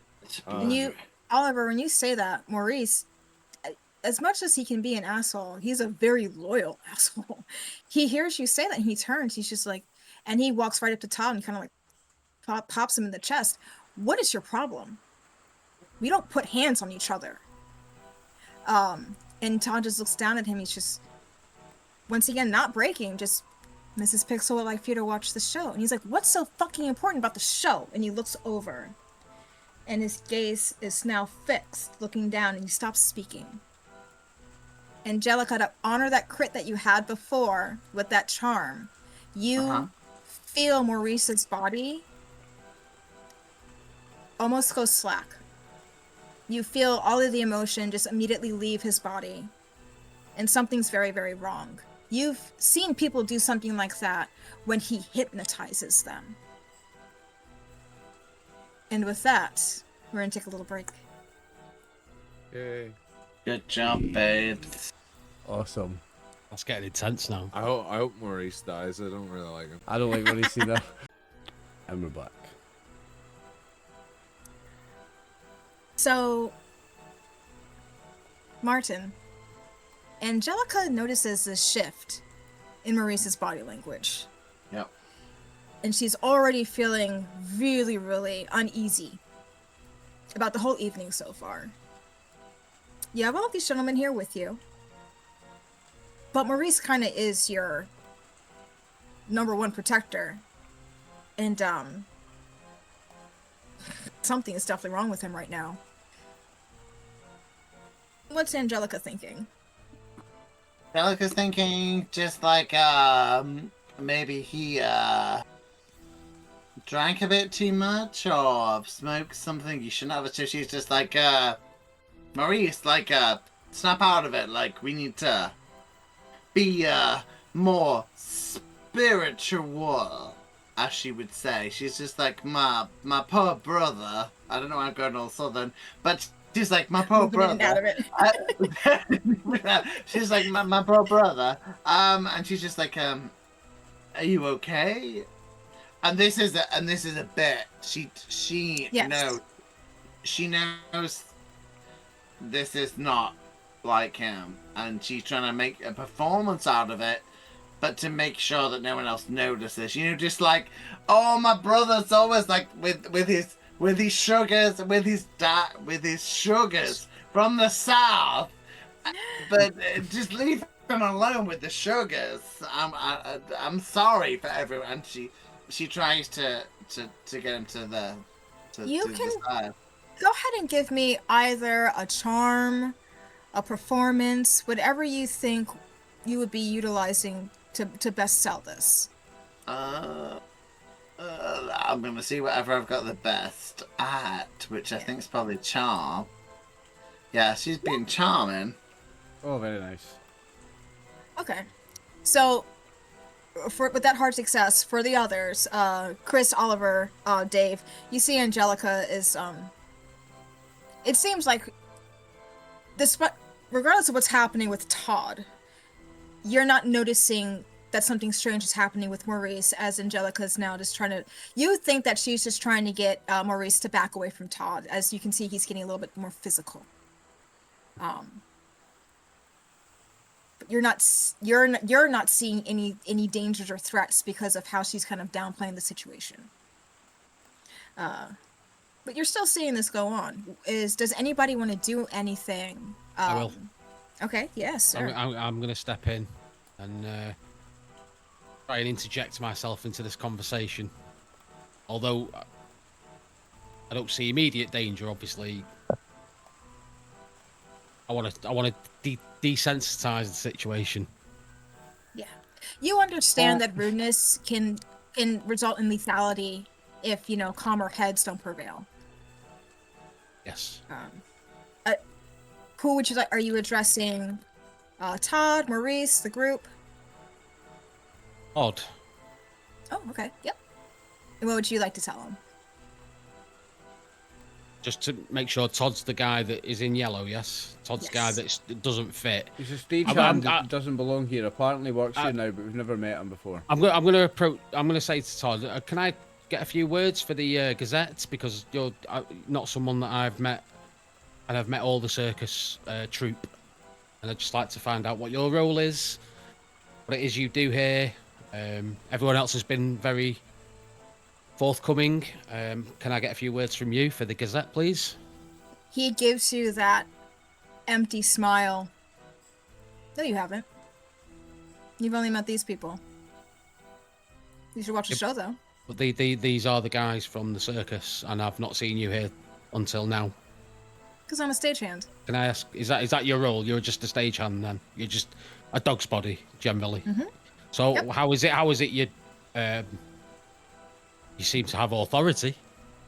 Or it seems that you've got some sort of authority? So you're not just a general dog's body, surely?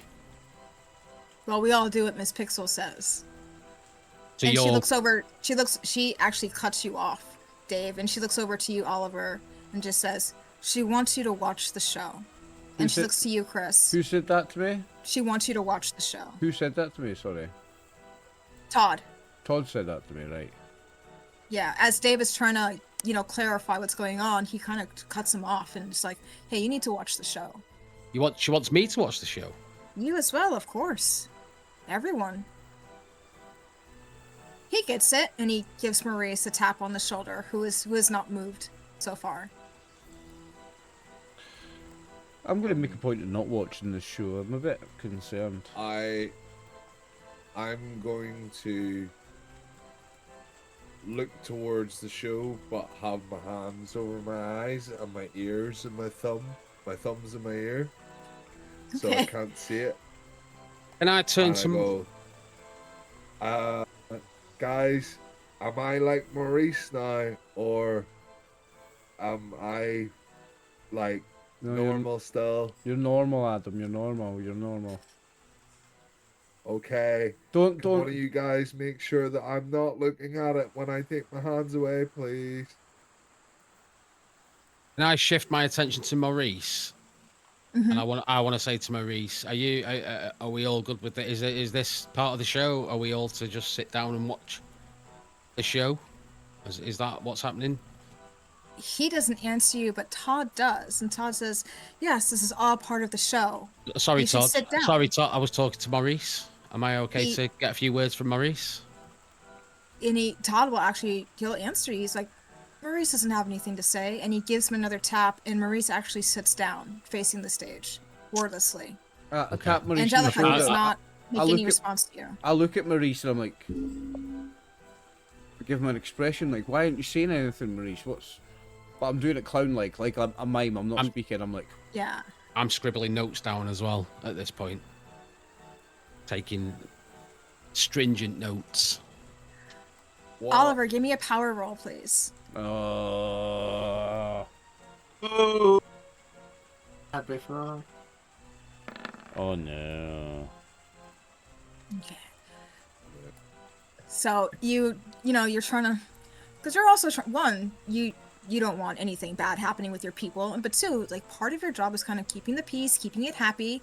It is not happy right now, and you're trying to get Maurice to be like, what's going on? And Maurice he turns to look at you, and he gives you like a smile, like a normal smile, and he just says, "You have to see this." And he turns your head, and you don't fight him because you're still not sure what's happening, but he turns your head to the stage, so you can see the performance. He kind of keeps his palm on the side of your face. He's not forcing you there. He was just guiding your face. Right.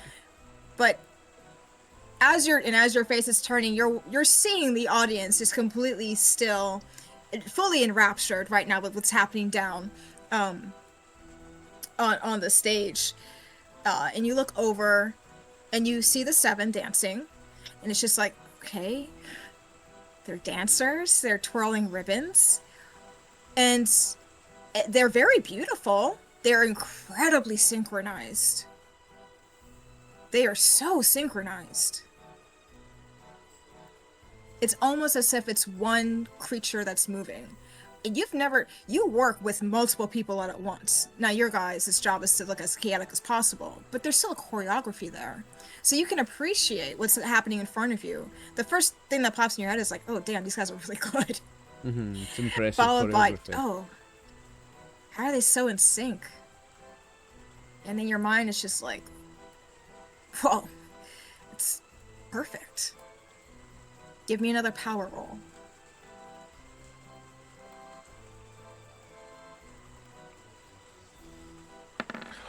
Oh. And as you're staring at them, there's a small part of you that kind of comes up. It never comes up. It's a very odd feeling for you. You get a little bit jealous. You work with your buddies, and you guys are pretty well synchronized. You guys never bump into each other unless you're supposed to. You've never had accidents. You actually rehearse a lot. And you know your friends, and they know you, and it's very easy for you guys to kind of ad-lib and whatnot. Watching these seven perform, you're worse than an amateur. You could never practice anything this amount to look like them. Wow. They made me look a clown. Made me feel a clown anyway. Yeah, for once you feel a little bit embarrassed about what you are, and part of you's just like, I have to keep watching this. What else can these guys do? And the rest of you see that Hobo the Clown has turned to look at the stage because Maurice did a very weird thing and put his hand on his face. And he's also now just quietly watching, along with Maurice. And my face is now in a like in the O expression, but the whole makeup has done it. It's weird.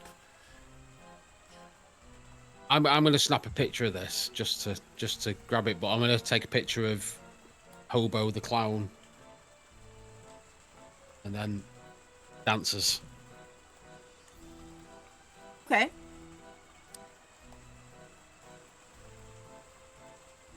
Nope, I'm gonna let that stand. Take a picture of Hobo the Clown. You get Maurice in there too.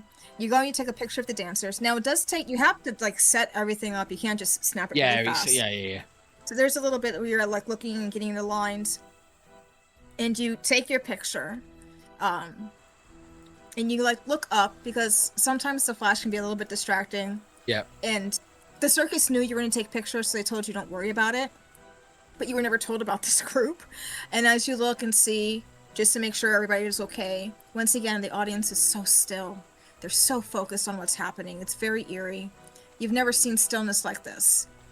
Even sitting in trenches, waiting for volleys to come, there's still some amount of fidgeting. There's still some whispers that are going on. It's so still. And watching these figures move, give me a power roll, please.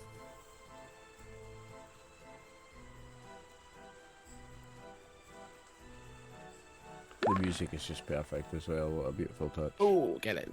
Oh, go And on. the music, yeah. Watching these figures move, you get that prickle in the back of your head.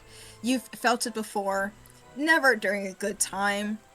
Normally you get that prickle, and then there's really, really loud sounds, and some of your friends don't get to go back to camp with you. And the hair in the back of your neck stands.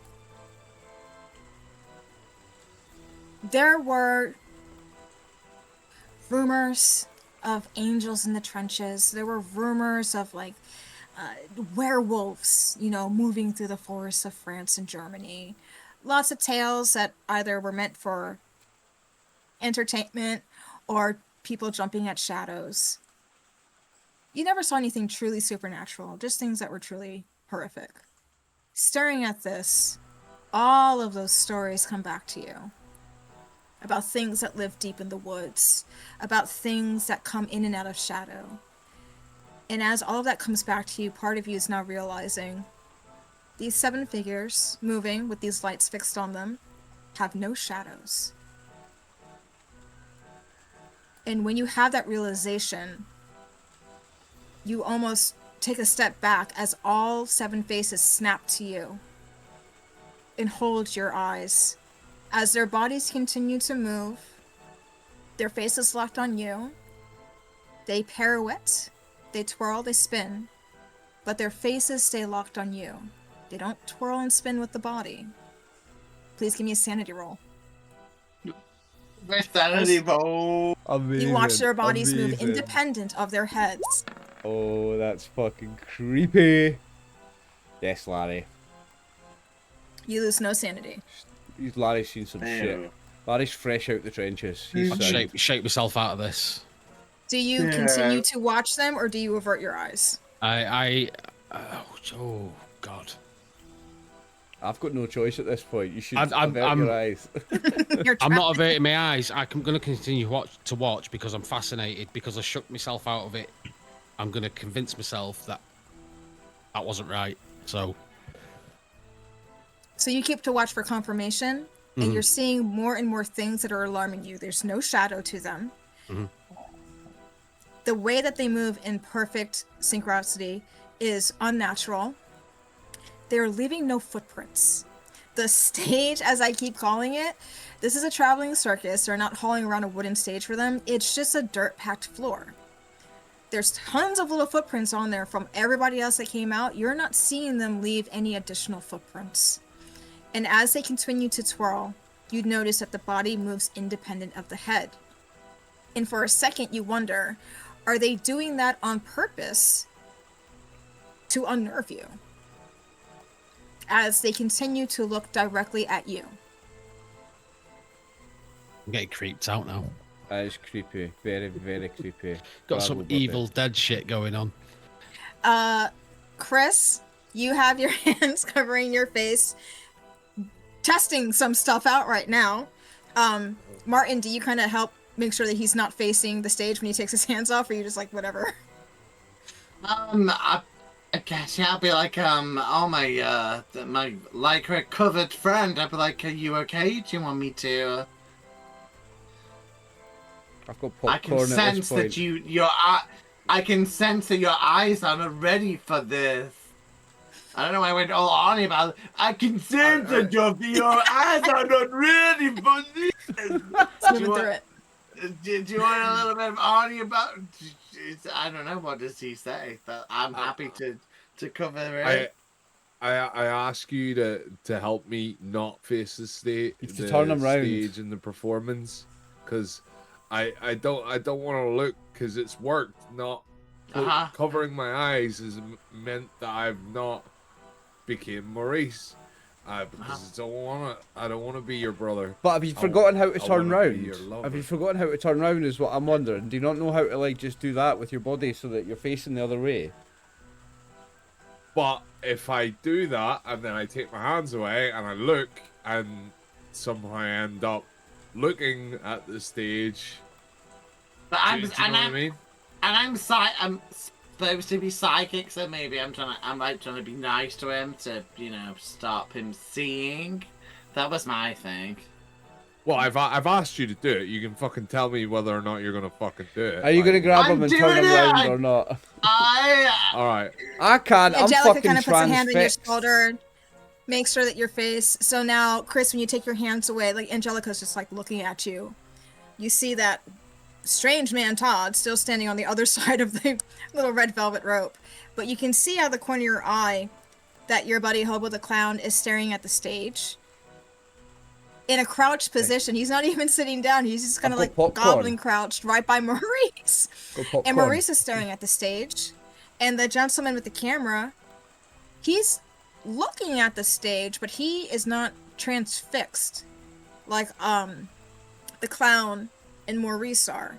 And Dave, how open are the expressions on your face right now? I am not gobsmacked, but I'm watching, but I'm nervous. It's like if you were gonna go and do something dangerous, that's what's on my face, and you're not quite stepping out onto the threshold yet. You're shitting yourself, but you're not quite there yet. But I don't know who else to turn to. So that's everything that you capture as you take those hands away from your eyes, Chris. Angelica, don't look at the stage. Bad things are happening. Maurice and the clown are fucked. I think they're in some kind of trance. You're the psychic. Maybe you can tap into their head. You should have seen that coming. But that photographer, he seems to be okay. Journalist. So, sorry, journalist. I don't know. I'm an alcoholic. You're an alcoholic in prohibition times. Oh, I know who you. All Hey I guys, know of you. that's not part of the camera. pre-gen. He just added that in. Yeah. You just wanted to Irish it up a bit. So. Yeah. I look at your ADD certificate and go, oh, he's got problems. It's fine. And then he does that in front of me. Yeah. Starts going But like this. You're it looks what are like you right doing? now. But I will note that Chris, you do notice that Dave, while he's looking at the stage, he does not look happy. He does not look serene, like Maurice and Oliver's character do. Yeah, exactly. There's something freaky going on the stage. I'm gonna try and speak to Mrs. Pixel about this. Fuck that guy. I don't like him. I don't know who he is. I've never seen him here. I've been here for years, training under my fucking sensei who died a year ago. I don't know what you would call a trapeze master. Coach. Let's call him sensei. Sensei, I like sensei. Sensei's cool. Oh, sensation. Okay. So You need to bow for it, though, and be offensive. It's a shame that rope broke when it did. can't fucking bow to a dead man. Yeah. So anyway, I'm fucking splitting the crow, and as I go to do so, I want to grab Shit, I forgot your photographer's the journalist's name. Larry. Larry. Right. Let's Grab shoot me. Larry. On Rescue your me, way. Come on. Chris. We've known this guy 5 minutes. You're fucked. You're fucked. I can see you're fucking having a fucking whale of a time. Martin will This rescue guy's me. It's fucking fine. Martin will mentally rescue disturbed. me. Fine. After Look, last week's game, I'm if back my on rescue. plan, if my plan goes to fruition, Sorry. which it probably won't, you'll be fine. Trust in the process. Chris, Right, Chris I'll can't trust rescue any I'll bit. trust Chris your long can't game, rescue Chris. any bit. I'll trust Alright, your Chris, so process, you- Chris. So Adam's grabbing Larry, and are you just trying to like push past the stage-hand? Todd. Punch Todd in the fucking mouth, Chris. I'm gonna fucking bum rush this guy. Yes. Todd, All right. yeah. If you're Yeah. going to bum rush, give me a dexterity. Since you're not Both, outright or- trying to fight him, you're trying to maneuver around him. We'll do a dexterity. Both of us, or just Very nice, Chris. Christopher. Well, no, Larry, you also do a dexterity. Question: Who are is it? you leaving the one lady behind? No. I've she's told, gonna I've told she's gonna them rescue what me, I'm Bucky, doing. I'm watch. like, you guys need to get out of here with me. I'm going. I'm licking Oliver, his we knew split. this was gonna I'm not happen. looking We at have the stage. the two hot guys and fucking Chris is That's it. bombing Dave. We knew You this know, was gonna yeah. come. We knew this was coming. You know I'm not done yet. I'm not done. My heroics will come out. Don't worry. All right, come on, True. bum. Come on, Well, bum, dog. Dexterity, yes. Yes. So, Chris, you go to almost as if you're gonna run up and confront Todd, and then as he starts to straighten up at the last second, you just kind of like dip around him, Yeah. and you very easily are able to just literally like glide over top of the velvet rope and around this person's side, way too fast, and he isn't able to stop you at all, and you end up other side of the rope, behind Todd now. You grabbed, Larry to pull him along. You had indicated to Angelica, like, we're getting out of here. However, because they were behind you, Todd now knows what's happening, and he kind of refixes his position, and he blocks Larry and Angelica from coming to the other side of the rope. And he's going to turn. Give me a dodge, please. Me? From Chris. No, from Chris. Oh. Where's my dodge? Combat. Dodge. Should be the left-hand Oh, side. nice, Chris. Hard success. I need... Yes, It's only- Dave it's and only Martin, 5 give off me an a listen extreme, roll. if it makes a difference. No, you're good, Chris. You're good. I'm just fucked for the Alright. rest of the game because I fumbled that power roll. I'm a spectator, I think, for the rest of this. Like, Hey, I believe in you. Whether these You'll be guys do, back, it's a you'll different be back. story. I don't mind if I'm. So- Listen, if I'm out the game, I'm out the game. It's absolutely fine. I'm no Max. I got an extreme listen. Maybe I can listen to you. I being got a hard clown. success. So, Chris, you're able to dodge around him. Todd starts to turn. He's kind of repositioned himself, so it's not going to be easy for Larry or Angelica. He starts to turn to look over his shoulder a little bit, just to like acknowledge like that you've got behind him. And you're still moving. You're like anticipating him grabbing you, so you're still moving yourself in a unpredictable manner, so to say, and that's what saves you, as something gold flits right in front of your face, and you hear a sharp crack, and all the other two of you hear it as well. And Chris, you instinctively look back, and one of the dancers down on the stage is rewinding their ribbon, as they had just attempted to slash you with it. Now, where you are, you're a solid 40 meters away from the stage. You're as far away as you possibly could be. You know for a fact those ribbons are maybe 2 meters long tops. And yet this thing almost just took out your eye. The other two of you, because you hear this, you also look over and you can see that one dancer still moving in rhythm with the others, but preparing that ribbon for another attack. As Todd just simply states, you can watch the show, or you can go outside. And he gestures towards the public entrance of the tent. Which is closed, but you know where it is.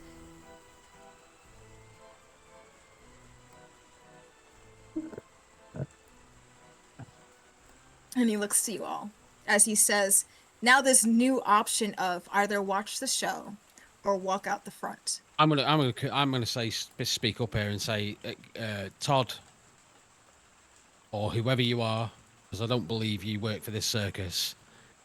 You cannot give just two options.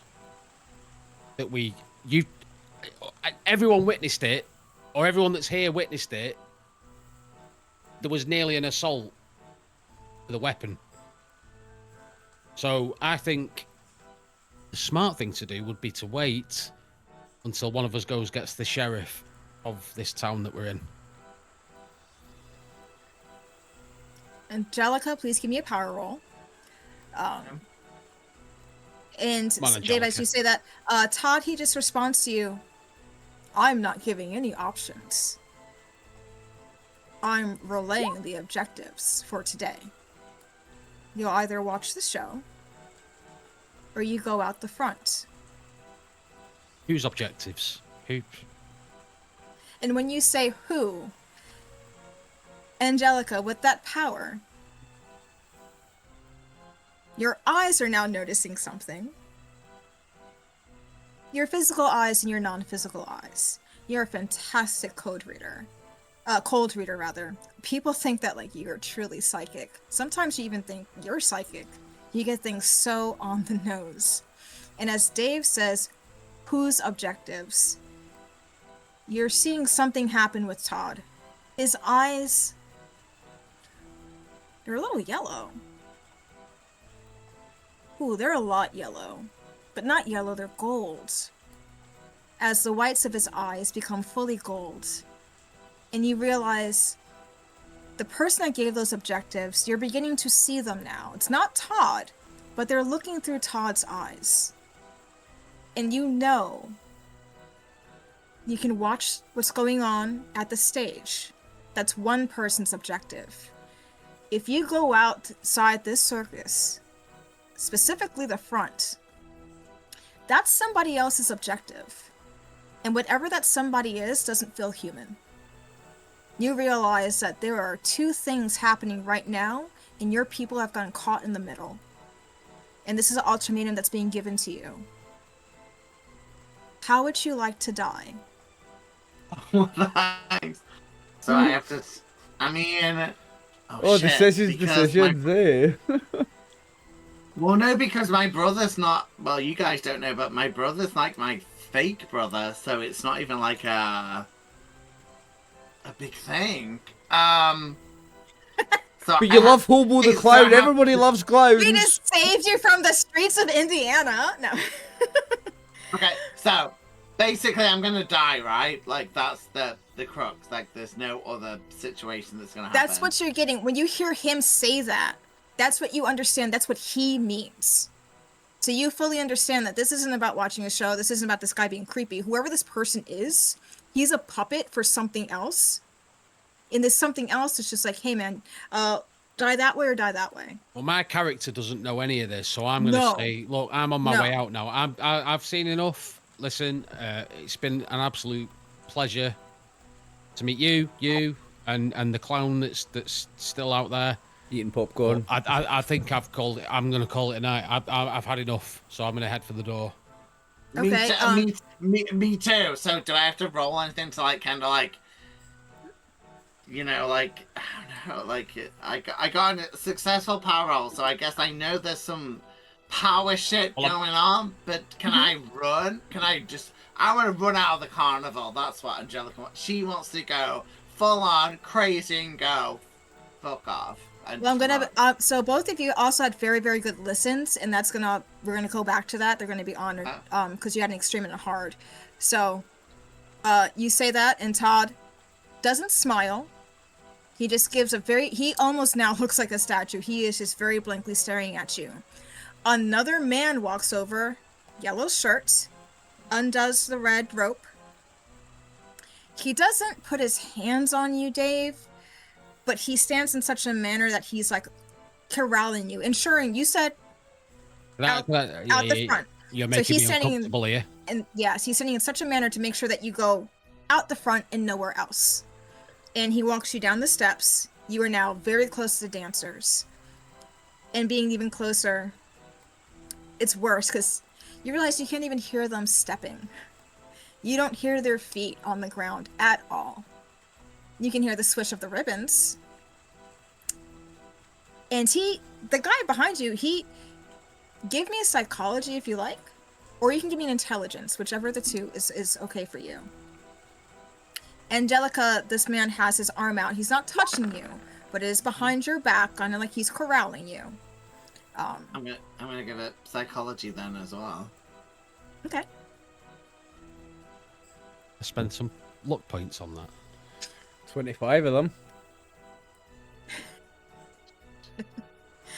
Well, it's a one shot, isn't it? So, Absolutely, Dave. Oh yeah, That's what it's about. I'll spend 8. I'll spend 8, so I get a success on my psychology. If that I've helps. forgotten how I do it. Do I click the bonus penalty, or do we just re-roll? No. You don't. So if you you're want just to spending push, luck, that you would re-roll. No, Yeah. you're spending luck. Go ahead and You're just hit spending the me edit. luck. just click Yeah, the hit the edit edit. You're gonna sheet spend at the the luck? top, and then just reduce the number and your total luck. Okay. There we go. So both of you are going to spend your luck to succeed. When you get down to the actual dirt floor, because he's going to maneuver you to the next, essentially like opening between the next set of rows, so you can walk out through the tent. You realize he's positioned himself so that he's protecting you from the dancers. He's kind of he's not just like walking behind you like this. His body is shifted. So this way, his back is now fully facing the dancers like a shield. As he has you guys go. He gets to where the rows open up. You can see the seam of the tent where it opens. And he stops. And just gestures towards the seam of the tent. Doesn't say anything, just does a very creepy, silent gesture. And as you two start to quickly move there, you're now realizing there's another sound that's happening. It was hard to tell at first because, one, you were talking with Todd and he's a dick. But two, the rain's been very loud. This is a canvas tent. The rain's very loud on it. It's very echoey. As you're getting closer to that split in the canvas to step out, you're hearing a weird whacking sound. And it sounds like it's right above you on top of the tent. The best sound would be like you ever see like ropes on like a naval ship? They're super huge. Mm-hmm. Like when they like smack and hit the ground. I know Martin's just like, no. No, I've never been on a naval ship with whacking sound. I think of like a super soaked towel and then you like slap the ground with it. It's a very like wet sound, but just much heavier sounding. And you hear me and Chris have been in the same place where that's happened with the sound. And it sounds like it's on the portion of the tent that's like right where that opening is. And Angelica, you get some clarification. That when your mind kind of like interpreted what was happening, watch the show and die, go outside and die, and you're hearing something there. And part of you just goes, am I fast enough to evade whatever's up there? You've had a lot of good power rolls, that's why I'm going to give you that. You know that. Dave doesn't. Dave, you're heading for the... You hear it. Yeah. You hear something flapping. I'm an actual psychic. I can maybe I am a psychic. Secret. I didn't know I was a psychic, but I am a psychic. You were a fake psychic that didn't know you were actually psychic. Yes, like American Horror Story. It's the reason why your show is so good. Yeah, I'm actually psychic. I just didn't know. No. So you two are moving. Chris, what are you doing? Did you want to go for the Did you want to go out to the front of the tent, the public side of the tent, or are you still trying to get behind? Friend Hobo the Clown. Clown, Homo the Clown, yeah. No, that's you. You're Homo the Clown. No, you're Hobo the Clown. Hobo the clown. What direction are we going, Chris? You give me a direction, which means I have to choose. Are you still trying to get to Miss Pixel? Like you've seen the other two just be like, no, we're gonna leave out the front. Do you still want to get to Miss Pixel, or do you change your plan? I have decided. Do you want to go where me and Dave are? With me and Dave with the big muscle crowd. Don't you fall for those taunts. You're your own man, Chris. I have decided that, like all good circuses have fire breathers and fire throwers and all the rest of that. So what I am going to do is make my way to where the flammable liquids are stored, and I am gonna fucking distract as many people as I can with fire. I'm gonna close my eyes and set this motherfucker ablaze. Fire is our greatest weapon in this game, Call of Cthulhu. That's the most irresponsible thing I've ever heard. So what I'm hearing, so you know that for a fact, you have lamp oil, and you have white gas. That's what is the safest thing to utilize for fire breathing. And he's from Northern Ireland, and he's trying to burn. Dave, 90% of the time, the solution in any Call of Cthulhu scenario is just to burn everything. It's a known fact about this game. Yeah, Chris isn't being racist. It's just Call of Cthulhu. He's not trying to burn all of Manchester down like what happened a few years ago. He is walking in the footsteps of his ancestors, and I think we should honor that. Now, here's the problem. Chris, you have to get from the stadium seating to the side of the curtain. Wow, you start to job. go. I'm a motherfucking gymnast, innit? So it is, yeah. So I need a dexterity roll from you, please. Let's go, Chris. Yeah, I'll do that. I believe in Joe Henry. I believe I can fly. I believe I can Gareth Gates in the sky. No initiative. You don't want that. You don't want that. You don't want initiative. You want dexterity. Why does the combat one say dexterity, but it's initiative? That's a different type. That's the dexterity for your initiative. So hard success. So you immediately start to go down over diagonal, and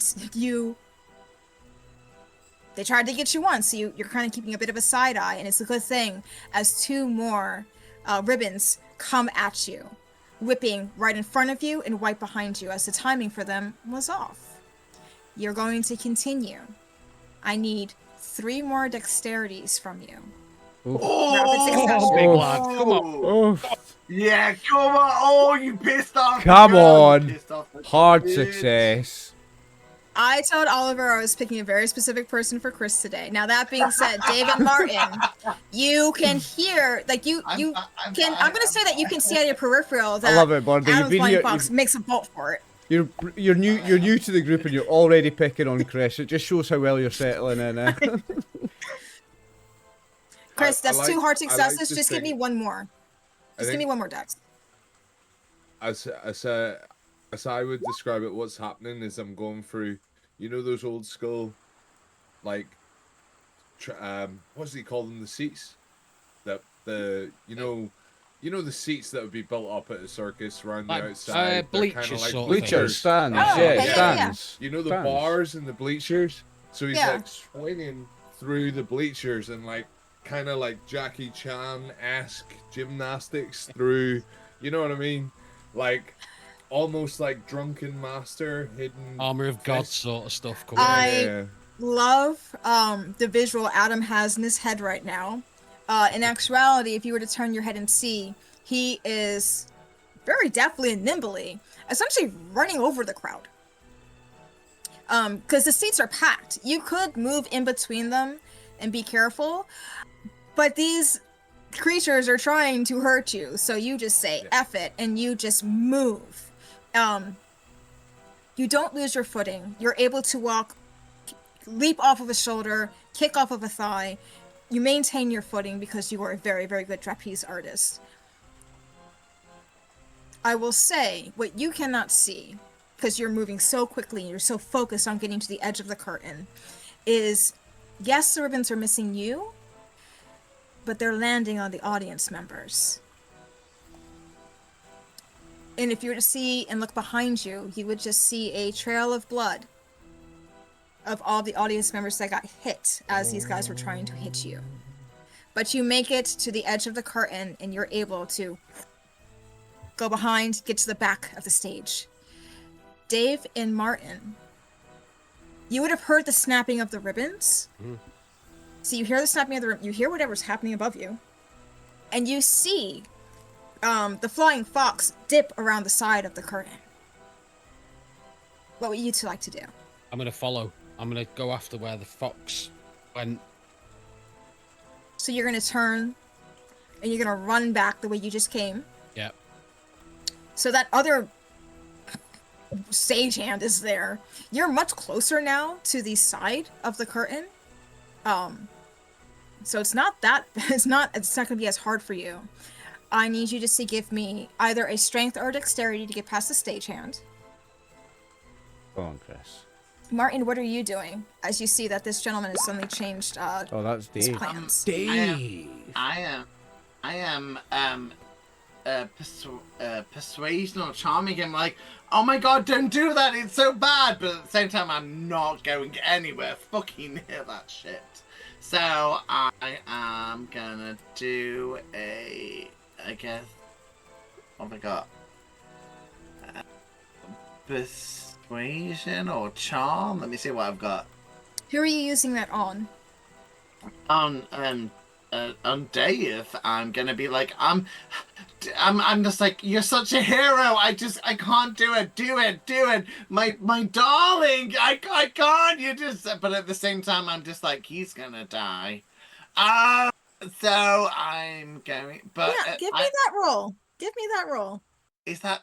I'm gonna go for charm. I'm like, you are. Don't pull me back. No, Hard success. Okay. Martin, do one more thing for me. Give me a power roll. Oh, stop making me do power rolls.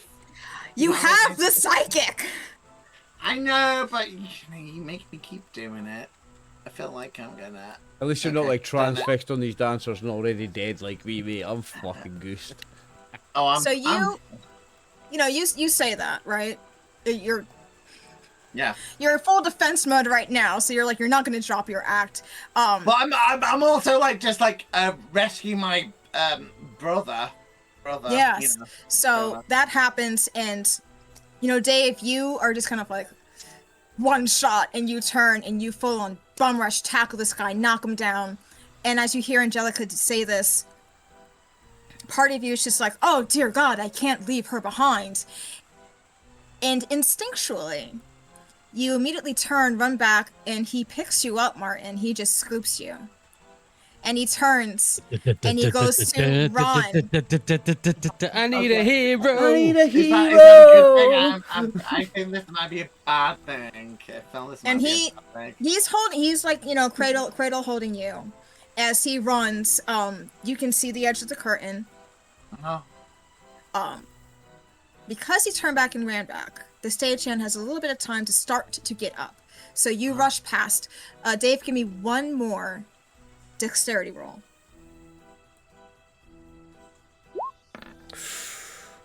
Okay, let's see how bad this is. Okay, that's actually not that bad. It's only 11 points, Dave, to pass that. 11 luck. You got 11 left? I have got 11 left. 11. Or I could re-roll it. No, it's 50-50. I'll spend the 11. 11 luck. I'll spend Alright. it. 11. Which means you see the stagehand getting up in the corner of the eye. You can see the swirling yellow. And you can feel like I might get the shit slapped out of me in a second. Unfortunately, as you're moving, the stagehand stands up, begins to pursue you, and takes the full force of all 7 ribbons. Martin, are you looking over Dave's shoulder? Shitting yourself. Of course, I was just like, I need a hero situation. I don't know. I was just looking away. He's holding you. because you have the Uh-huh. ability to look over his shoulder, in which you would see the stagehand start to run after you, eyes fully golden to include the pupil. As you watch 7 ribbons literally rip his limbs apart from his body, head from the torso, another ribbon going straight through the chest. And I'm fine with that because girl's choice. That's fine. And I just walk away, just casually walk away. Well, he's carrying you, but you are going to give me a sanity roll. No, I'm cool with that. I'm just like this, like girl's choice. You're going to give me a little sanity roll for that. Girl's choice. I'm just like. Hey, if you want, you can tell Dave to see what just happened, but No, I'm pretty sure if the guy that just tried to rescue me maybe killed me. What is it? Sanity. Yes. Okay, let's see. As you see this extreme act of violence. Uh-oh. That doesn't look great. So go ahead and please give me a 1d3. Okay. And I couldn't help but notice before that you're telling him, oh this and oh that, oh save my brother. Well, Dave, yeah, because I like my brother, and Dave, you get to the curtain, and you put Angelica down, you push her behind the curtain, and then you look all the way across to where Maurice and Hobo the Clown are sitting. That instinct telling you you're not done yet. And you are going to just, hello, full force, run straight towards them. We're going for this. I I'm coming, guys! I'm coming! I just did a d6 and halve it, so I guess that's a 1 anyway. No, it's a 1. Darn. Martin, give me an intelligence roll. This I is just want for it. Angelica to understand what's going on with her right now. This is for like an I don't- internal insight almost. I don't want to. I don't think you should talk to Chris's character for a bit. I think you need Oh, to we're fill about this to go back out. to Chris. I We're think about to you- go back to Chris. I don't think you want to achieve this. So this is Chris. I know how this game works. Shut up, bitch. So intelligence. Yes. Yeah, press the button. You see, you said you were trying to charm over Dave, and you realized that you gave him an order and he executed it. Because he came back and he got you. And then in horror, you watch him just start to sprint through the 7 dancers, clearly beelining for your brother. He's doing the Forrest Gump. Running back and getting everybody. You now realize, mechanically, that you can use your power roll to exert influence over others. Sweet. So now you can save me, Martin. Cheers, mate. Maybe. Dave, Yes. dexterity or constitution. If you do constitution, you will automatically take damage but succeed. Ooh, a hard success. You're gonna take half damage then. You just run through the dancers. You expecting to maybe knock into one? No, as you run through, it's almost like they part for you. So considerate. And then you reach the bleachers, and you feel a sting. And you're like, whoop. I think that was a dancer. You, Into two at a my time, bottom. you're an athletic person. You're wiry. You get up there. You see Maurice. You see the clown. Now, the exact words, my brother, but you see 2 circus people here. Watching the show, what would you like to do? I'm gonna get I'm gonna focus on not dribbles, Hobo the Clown. He is smaller of the 2. Yeah. He is much more light. Because I've already had an interaction with him earlier on in the night, so I'm gonna You did. try and snap him out of or talk to him. You talk to him or you hit him? I'm gonna let you know right now, if you I- incur damage, I'll give you an automatic success. Boot my nose. Spoken to him. Punch me on the nose and make it go bong. I'm Make it gonna, go to the nose. I'm gonna crack him round the head and because I've had an interaction with him, I know he's familiar to me, so I'm gonna give him a fucking snap out of it. A Backhander. slap. Right, Okay. okay. Just Sam, are you gonna swim back the other way and get Maurice too? Backhander. So Maurice, is the... Angelica's brother. He's the other psychic. He's the mentalist. He was the guy that was guessing that you were in France. So My fake brother. Yeah, I can't grip them both. No, you can slap them both though and see I was what going to say, happens. can I smack them both? Yeah, All right. I'm going to smack them both. You've chose to do damage. You're not going to roll for that because they're essentially in a stunned status. Oliver, you're going to take 1 hit point of damage. Oh, it's just okay. it's a slap, but you hit him Slap. A good. light Yeah, slap, yeah, Oliver. yeah. It's a light No, slap. that's going to be a hard slap. You take 1 point of damage. The lightest slap I could do. Cheers, As Dave. I does appreciate it. Maurice. And Oliver, here's the thing is part of you understood that this man was running up to you. Part of you saw the wind-up and you knew that you were about to be hit. But you were so enraptured with the 7, and then the hit comes, and you're just like, oh. You fully understand the trance that you were in. Oh, I snap out of it. Mhm. Oh, excellent. I So, grab as says Larry. Maurice. I'm like, "Ah." Maurice grabs both of you by the scruff and just starts to push you towards the side of the curtain, like almost stumbling down the stairs. So Oliver, Oliver and Dave, give me dexterity to make sure that you don't fall down the stairs, I'll as start Maurice is very in a cartwheeling. desperate attempt pushing you.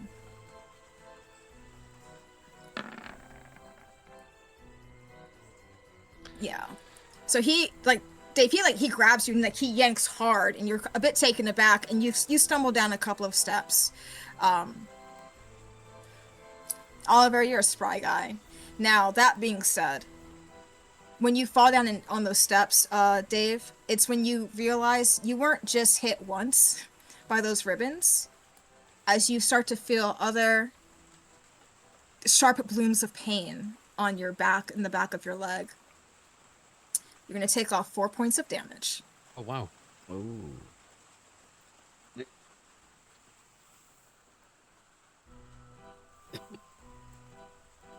As you guys go and Let's work that push. out with my fingers then. Sorry. As you all go and push. And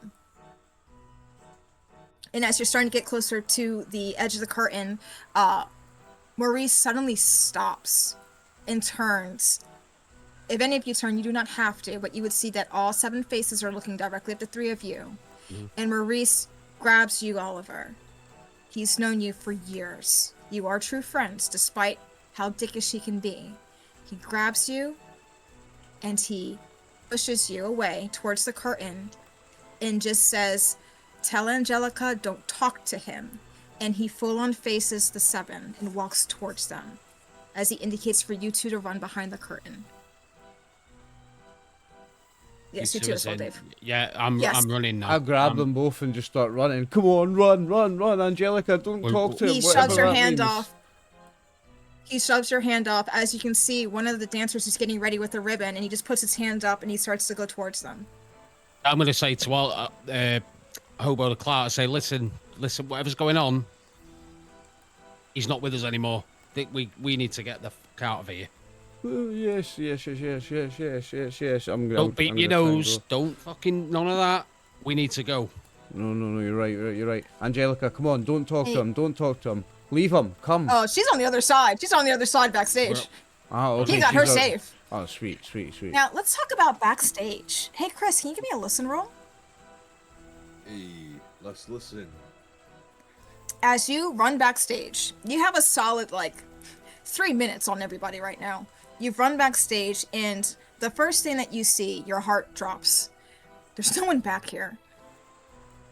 You're seeing props all over the ground. You're seeing costumes strewn all about. You see, it looks like this entire place has been tossed, like there was a police raid or something. But you don't see any of your people.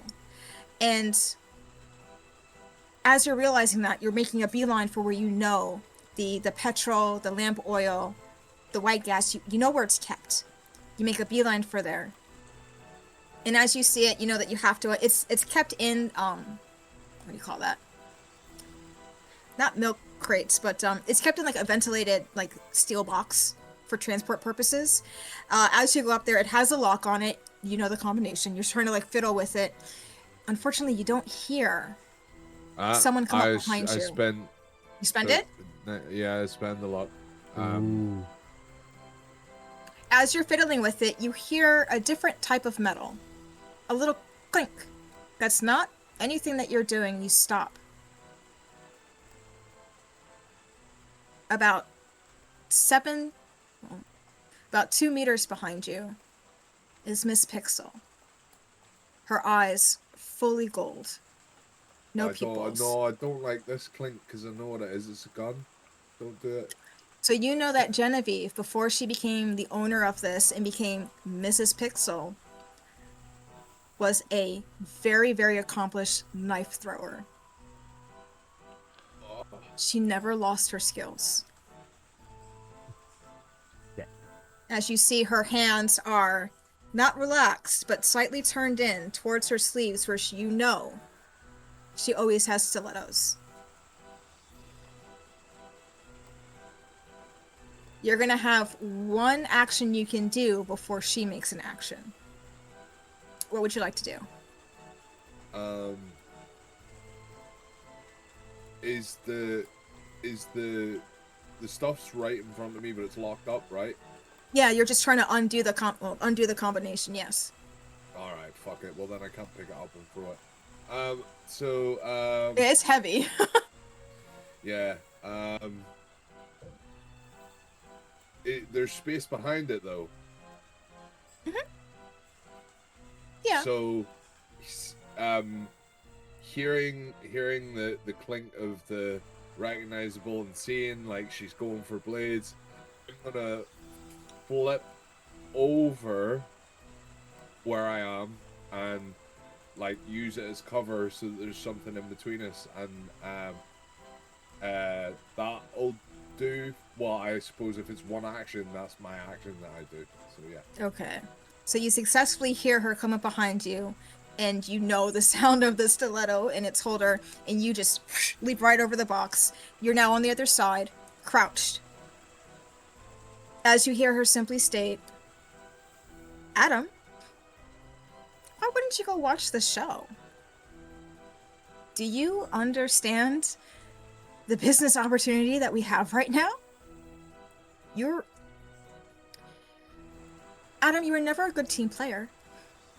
And I'm so sorry, but I'm gonna have to let you go from the circus. You just don't fit the talent that we need anymore. Adam? Adam, come out here. It's me, Jenny. Come here. Let's have a talk. Adam. Hey, Jenny, screw you, you fucking old wench. Whatever the fuck's possessed you is crazy, and I screw this motherfucking circus too. And I'm gonna like make a leap.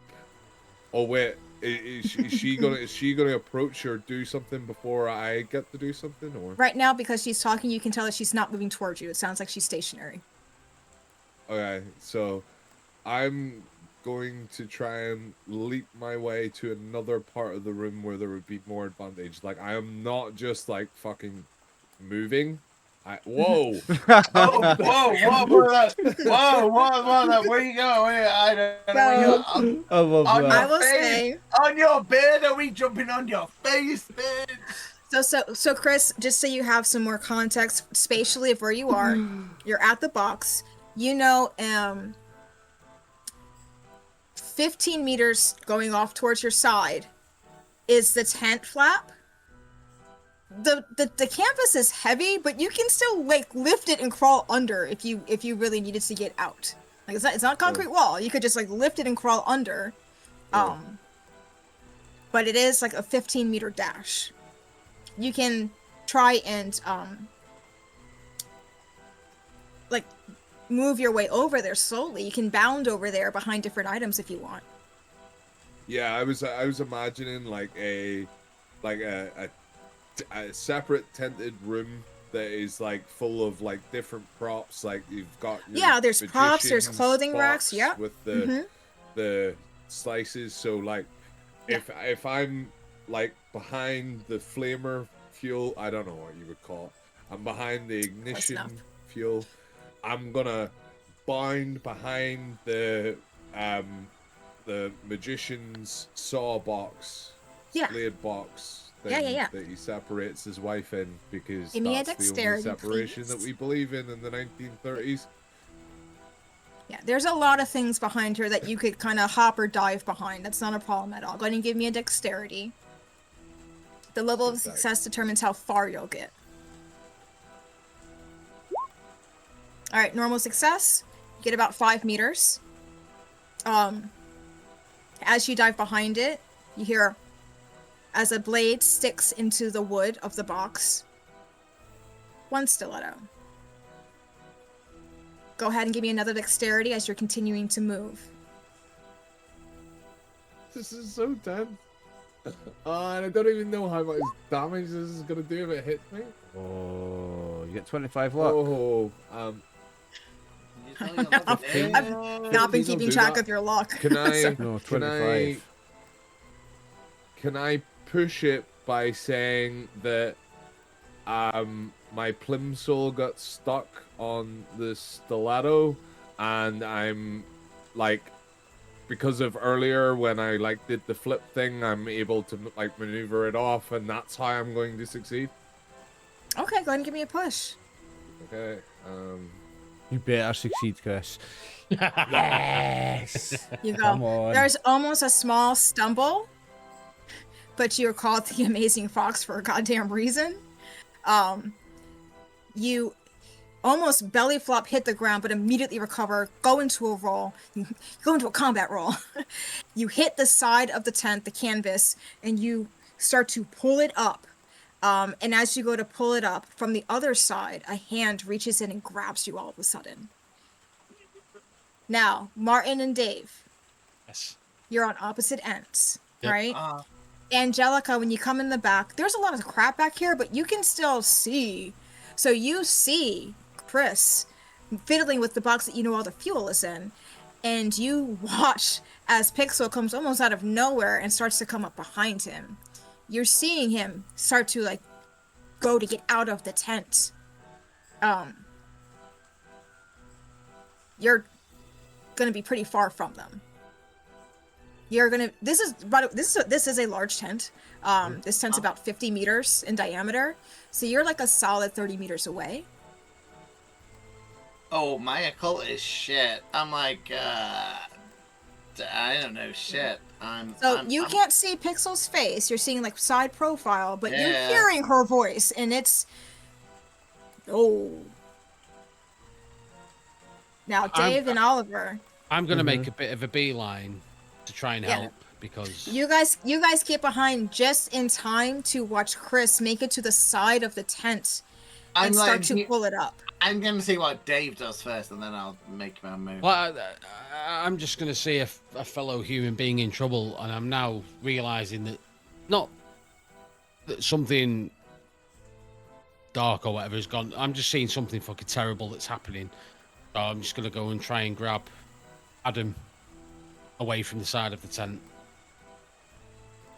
So you can tell that Adam's trying to get out underneath the tent. Yeah, he's trying to escape. So I'm trying to stop him. Yeah, so I'm trying to pull him away. Pull him away from lifting the tent just because something's not right. As you go to run up, you do see a hand reach under and grab him. Unfortunately, Miss Pixel also sees you. I need a dexterity, please. Oh, nice. You weren't expecting anything like this to happen, but you saw her throw 2 other stilettos, so you know she's armed. As the stiletto comes and whizzes past you. Oliver, what's happening with you? You're watching now Auntie Genevieve throwing knives at people like with the intent to seriously hurt them. No, she's throwing knives at Adam. Like, Adam's like my brother. I'm not going to allow this to happen. I'm going to... Now, am I behind her? Yes, her focus has been solely on Adam trying to run out. And then Larry just happened to run into her peripheral since he was heading for Adam. I'm going to run up behind her. So she's focused on them. I'm going to run up behind her and drop kick her. Give me an attack. Do you want? Are you just using? You're using a fist, or are you picking up a prop? I'm drop kicking her with my giant feet that are like this. My shoes that are like this size. I'm giving Go her for a a drop kick, shoe, alright. a clown shoe drop kick. Go for it. I bet my brawl's shit. It's shit. Can I do clowning? Can I cartwheel into her with my clown shoe and roll clowning instead of brawl?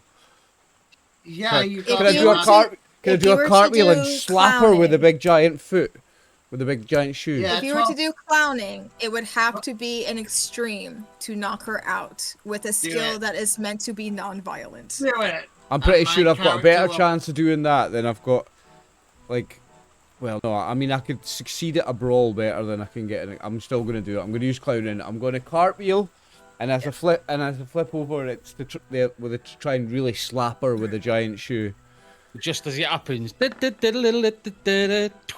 And I'm gonna Martin push. Angelica sees I'm gonna push. I'm gonna push. I'm gonna backflip into it. I'm gonna backflip into it first for more momentum. I'm pushing my roll.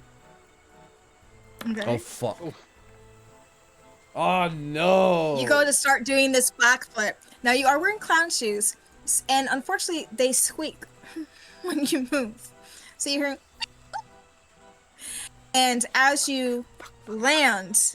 Unfortunately, you mistimed it. You land literally right behind her, and she turns and buries a stiletto deep into your abdomen. You're going to take 4 points of damage. Ouch.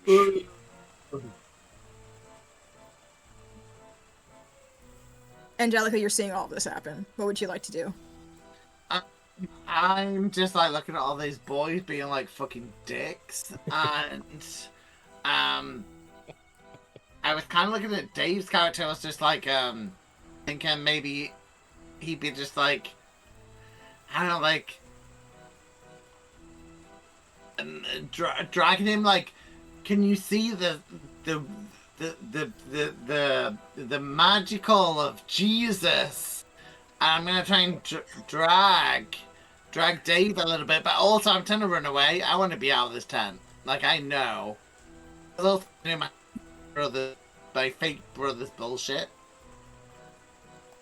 So give me a power roll. Stop making me do power rolls, because you know you're gonna make me fail You one. have this psychic.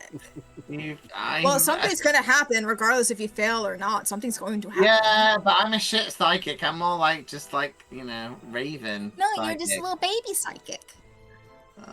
You're just a little baby. I tried Success. to save you, Chris. So with the success, you're trying to influence another, but your true heart's desire is just to get the fuck out of there. Yeah. So that's what's going to win in the exertion of your will. I'm happy with that. Because you're thinking like, oh, let me tell Larry to do this, but part of you's like, girl, we gotta go. And as you have that thought, you feel wind behind you as the light changes, and you barely have a chance to turn around before something wet grabs you by the arm, and for a second you're like, but then you turn and you see Heather, fully soaked. Her makeup is completely running down. She was one of the what do you call that? Heather was the snake charmer. Oh, Yes, her makeup's run, her hair is completely wet and plastered, but she grabs you with this look of absolute terror. And you can see she's just like, we have to go! And she just starts to pull you towards the tent where she has crawled underneath. And as she starts to pull you under, you can see that somebody else is holding the tent up. And you look under and you see Robbie, one of the stagehands, holding the tent canvas up for her to get in and under as she grabs you and pulls you out into the pouring rain. You're on the side of the tent, and she pulls you out. Robbie grabs you in a huge bear hug. Then he takes you and Heather. He's a big man, and he just lifts you, and he turns, and he just starts to kind of awkwardly run. And you see he's running for the forest that has lined the outskirts of this area. And Heather is just like, what has happened? Something is... Miss Pixel, people just showed up. Most of us got out, and as she's trying to explain, as Robbie is just doing his best to just run as quickly as he can to the forest. If you'd like, please give me a spot hidden.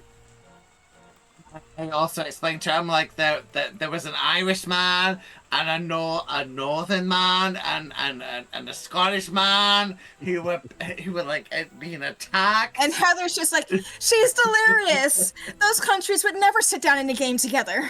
And they were just not nice. They were all racist. They were very racist. right. What am I rolling? What am I A spot hidden. Okay, just for racism, this needs to go well. Let's do. Martin's had far too much to drink. How Hurry is up, racism hurry up when and you kill use us, success? Birdie. I'm trying to. Okay. So as that's happening, Did it go Oh. well? Alright. it's okay.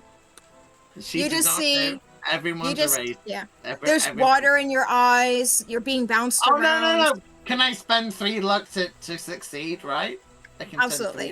3. Okay, I'll spend Yes. 3 luck to. I'm gonna spend 3 luck to make sure I'm not a racist, or everyone else is not. Or everyone else is not. Everyone else is not a racist. So. Yeah, hold so on, yeah. Robert's not talking because he's just busy trying to run right now, and Heather is babbling, but then she's also trying to listen to you. And no one's explaining where you're going, but as you look towards this very intimidating grove of black trees, you're seeing shapes move within them. And for a second, you're like, what is this? But then you start to recognize the shapes, and you realize, oh, your people fled into the forest, and that's where they're taking you. And as you're running, you can see them kind of gesturing, but you see some people are like this, very deliberately not looking, and those that are gesturing are looking directly at you. With other people like almost doing this to make sure that their eyes don't go anywhere else. And Heather tells you, she's like, just please don't look behind you. Just look, don't look behind you, okay? We lost Carl that way. You make it into the tree line, where a solid 90% of your people are. My lads, Dave, you're grabbing Chris. Chris, there's a hand that's grabbed you, and there's a bit of a tug of war that's now happening. Oliver, do you make a sound when you're stabbed? Yeah, squeak. Ow. Like no, it's like when you no, it's like you know when you let the air out of a balloon like through when you do the thing and it goes like that noise. So, Dave, you're trying to grab Chris. Chris, you have 2 things that are grabbing you right now, but because you're in this weird tug of war, like you kind of like look up and over. You see that Hobo the Clown's been stabbed squarely in the gut by Miss Pixel. Dave, you don't see it because you're focused on trying to grab Chris, but you also now notice that there's a hand on his other arm. Chris, go ahead and give me intelligence. Okay, intelligence. I will use intelligence to serve as like a memory roll. I For bat certain things? this hand off his arm. The hand that grabs you, it's covered in a multitude of tattoos, which you recognize. I recognise, or Adam This is- recognises. This is Mark, because you recognize the swallows, you recognize the anchor, you recognize the naked lady on his forearm. That's Mark Hands that's grabbing you. Okay. Another stagehand. I thought it was me for a second. Just listening at all of Oliver's tattoos. But you now recognize the hand that's on the outside, that's kind of grabbing you and pulling you underneath the canvas. You see Dave, and you see that Hobo the Clown has been stabbed. What would Adam like to do, or say, or not do? I want to make it very clear, I'm not trying to kill Oliver, everybody. It's just... So The dice tried to kill me. It's fine. one thing I would, perchance, now whether or not this will happen, let me think of your thought, or think you through my thought process. I don't like So that he's face got he's me got. That's by the a face of a leg. man who's not going to save my life right now. That's what that is. I already You don't know it. him! No. Keep going, No. Chris! Keep going! I do know him. He's got my leg. He's got my arm, right? And I'm currently facing towards Mrs. Pixel. Mrs. Pixel threw knives at me, and the box that has a knife in it is directly in front of me. Can I roll something to try and take the knife and throw it at Miss Pixel to try and assist while saying, "Let go of me, I trust this man." You're saying that to Yes. me? Yes, Yes, so here's the thing, Chris. You do not have knife throwing skills. I know I don't. So it's going to be a sleight of hand. If Okay. you miss, you will hit Hobo the Clown. Ew. Oh, perfect. Perfect. Genevieve perfect. Pixel is like 5'2", 100 pounds soaking wet.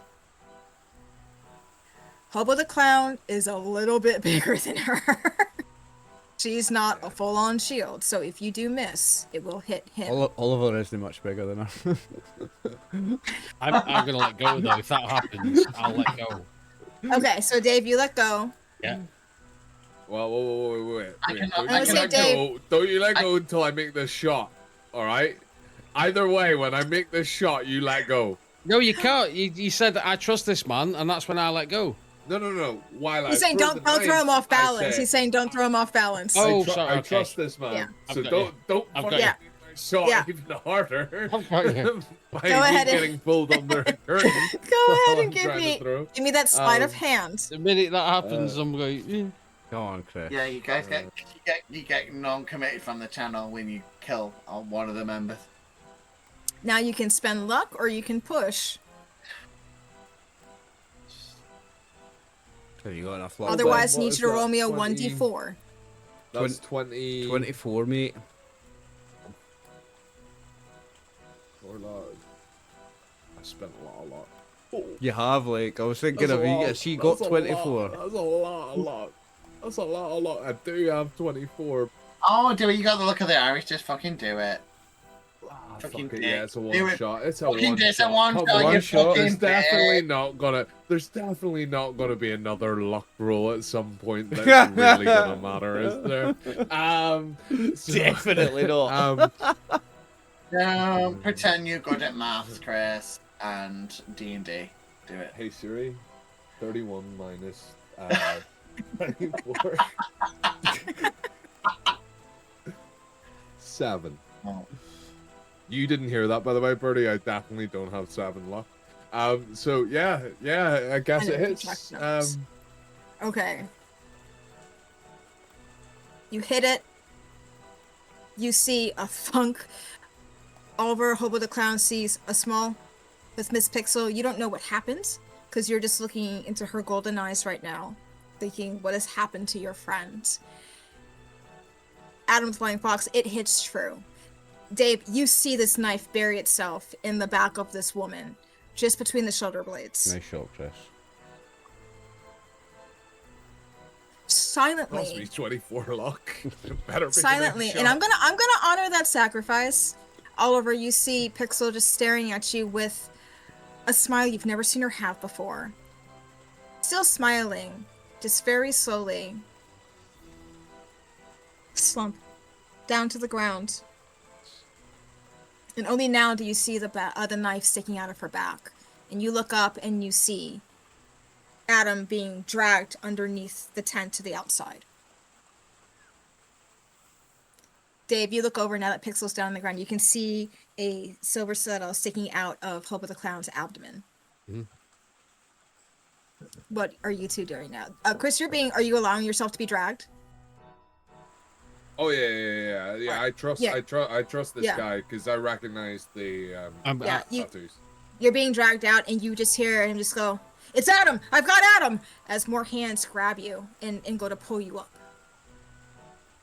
How far away am I from that to Hobo the Clown? You're not far. You're maybe like So I'm 4 gonna go 5 and meters. I'm gonna try and grab Hobo.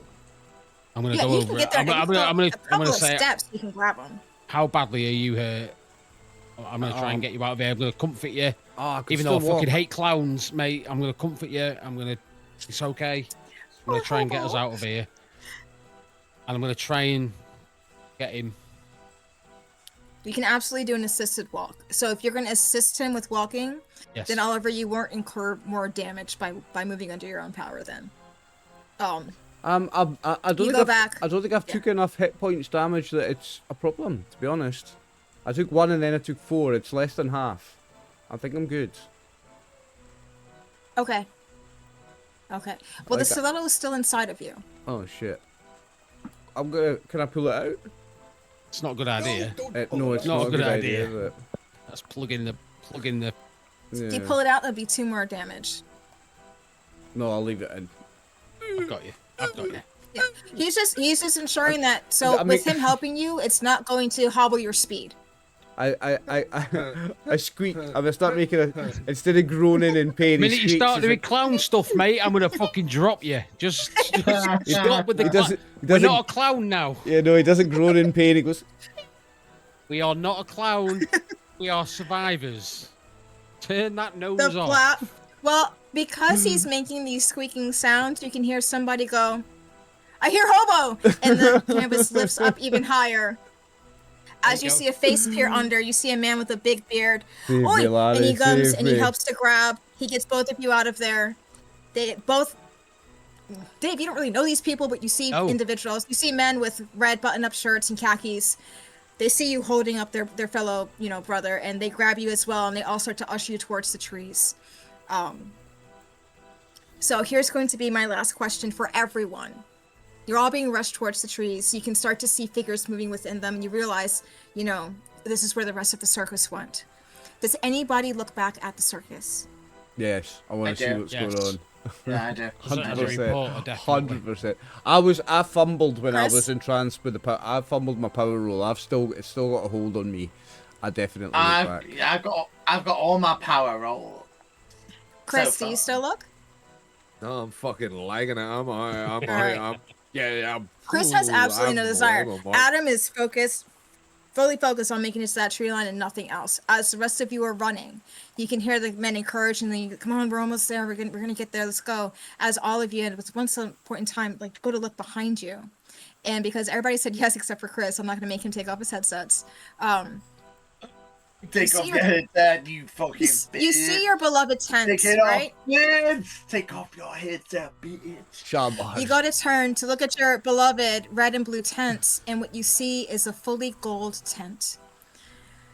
Stripes, pale gold, darker gold, and you see something where at first your eye doesn't really understand what's happening. It looks almost like a very, very dark cloud on top of that tent. But you're like, well, clouds don't come down that low. And then there's movement in it that you are not used to seeing. And you realize that you are seeing appendages move. And you're like, what am I looking at? Before you realize you're looking at something that's alive. Something that is flesh, maybe, and mist, but black and inky as arms. What you could think of as maybe hooks of bone stretched into the air, almost like twisted, horrific banners. And coming out from around the front of the tent, 7 dancers, followed by an 8th figure, dressed in a suit with a cape, standing quietly behind them, looking up to what's on top of the tent, as the dancers begin to attack what's on top of the tent, and it reaches down to attack them. All of you will immediately lose 30 points of damage, as you look at an eldritch being fighting the subjects of another eldritch horror. And that's our circus. You all made it out alive. Is that But 30 is that 30 sanity or 30? I was going to 30 say, if you- sanity. I think you That meant was 30 30 sanity. hit Yeah. I was going to say you said 3-0. hit points. I was like, You said hit I'm- points. 3-0. Yeah, you said If hit you points. said hit You meant points. sanity, didn't you? Oh, I'm so sorry. Yeah, Oh, yeah, that's why I was yeah. checking. So I was like, yeah, my character's like, dude. like, All this of is- them turn into pillars of salt and die. Well, that was not Yes. 1/5. That was 3/5 of my sanity. So I guess we'd go absolutely mad. We survived, but we go mental, eh? I literally lost half my sanity after Me that. too. That was 2/3. It was 3/5 of mine. Bloody, But that I lost a third of my hit points as well, so that was amazing. That was Well more done. than a third of mine. That was superb. Listen, Chris, you did outstanding getting away from those ribbons, and Dave, you got rid of some of those rolls. So Birdie, Call you of did Cthulhu amazing. That was is my game, innit? that was a fucking excellent scenario. I was on the edge of my seat the whole time. That was absolutely fantastic. I knew it was over Oh, as you soon made as me so worried. as You soon as- fumbled so early. listen, as soon as the yellow came out, as soon as I zoomed in and saw the yellow sign on their foreheads, I knew it was over. As a Call of Cthulhu player, I knew it was over when I seen the yellow. Like, anything yellow in this game is bad news, Dave. Oh, well, I know that now. You guys had a couple of, you had a couple of some hidden tricks up your sleeves. That was AKA a lot of Angelica, fun. the psychic. Yeah, that was a lot of fun, Martin. That was fantastic. Let's Superb, let's close off this video because that was fucking awesome. Martin's really drunk, and I want to finish before he says something too offensive. That was fucking awesome, guys. Thank you very much for playing. Birdie, thanks. That was really awesome. I really enjoyed that scenario. That was really cool. I guess we all go mental. We survive, but we all go fucking doolally, I suppose.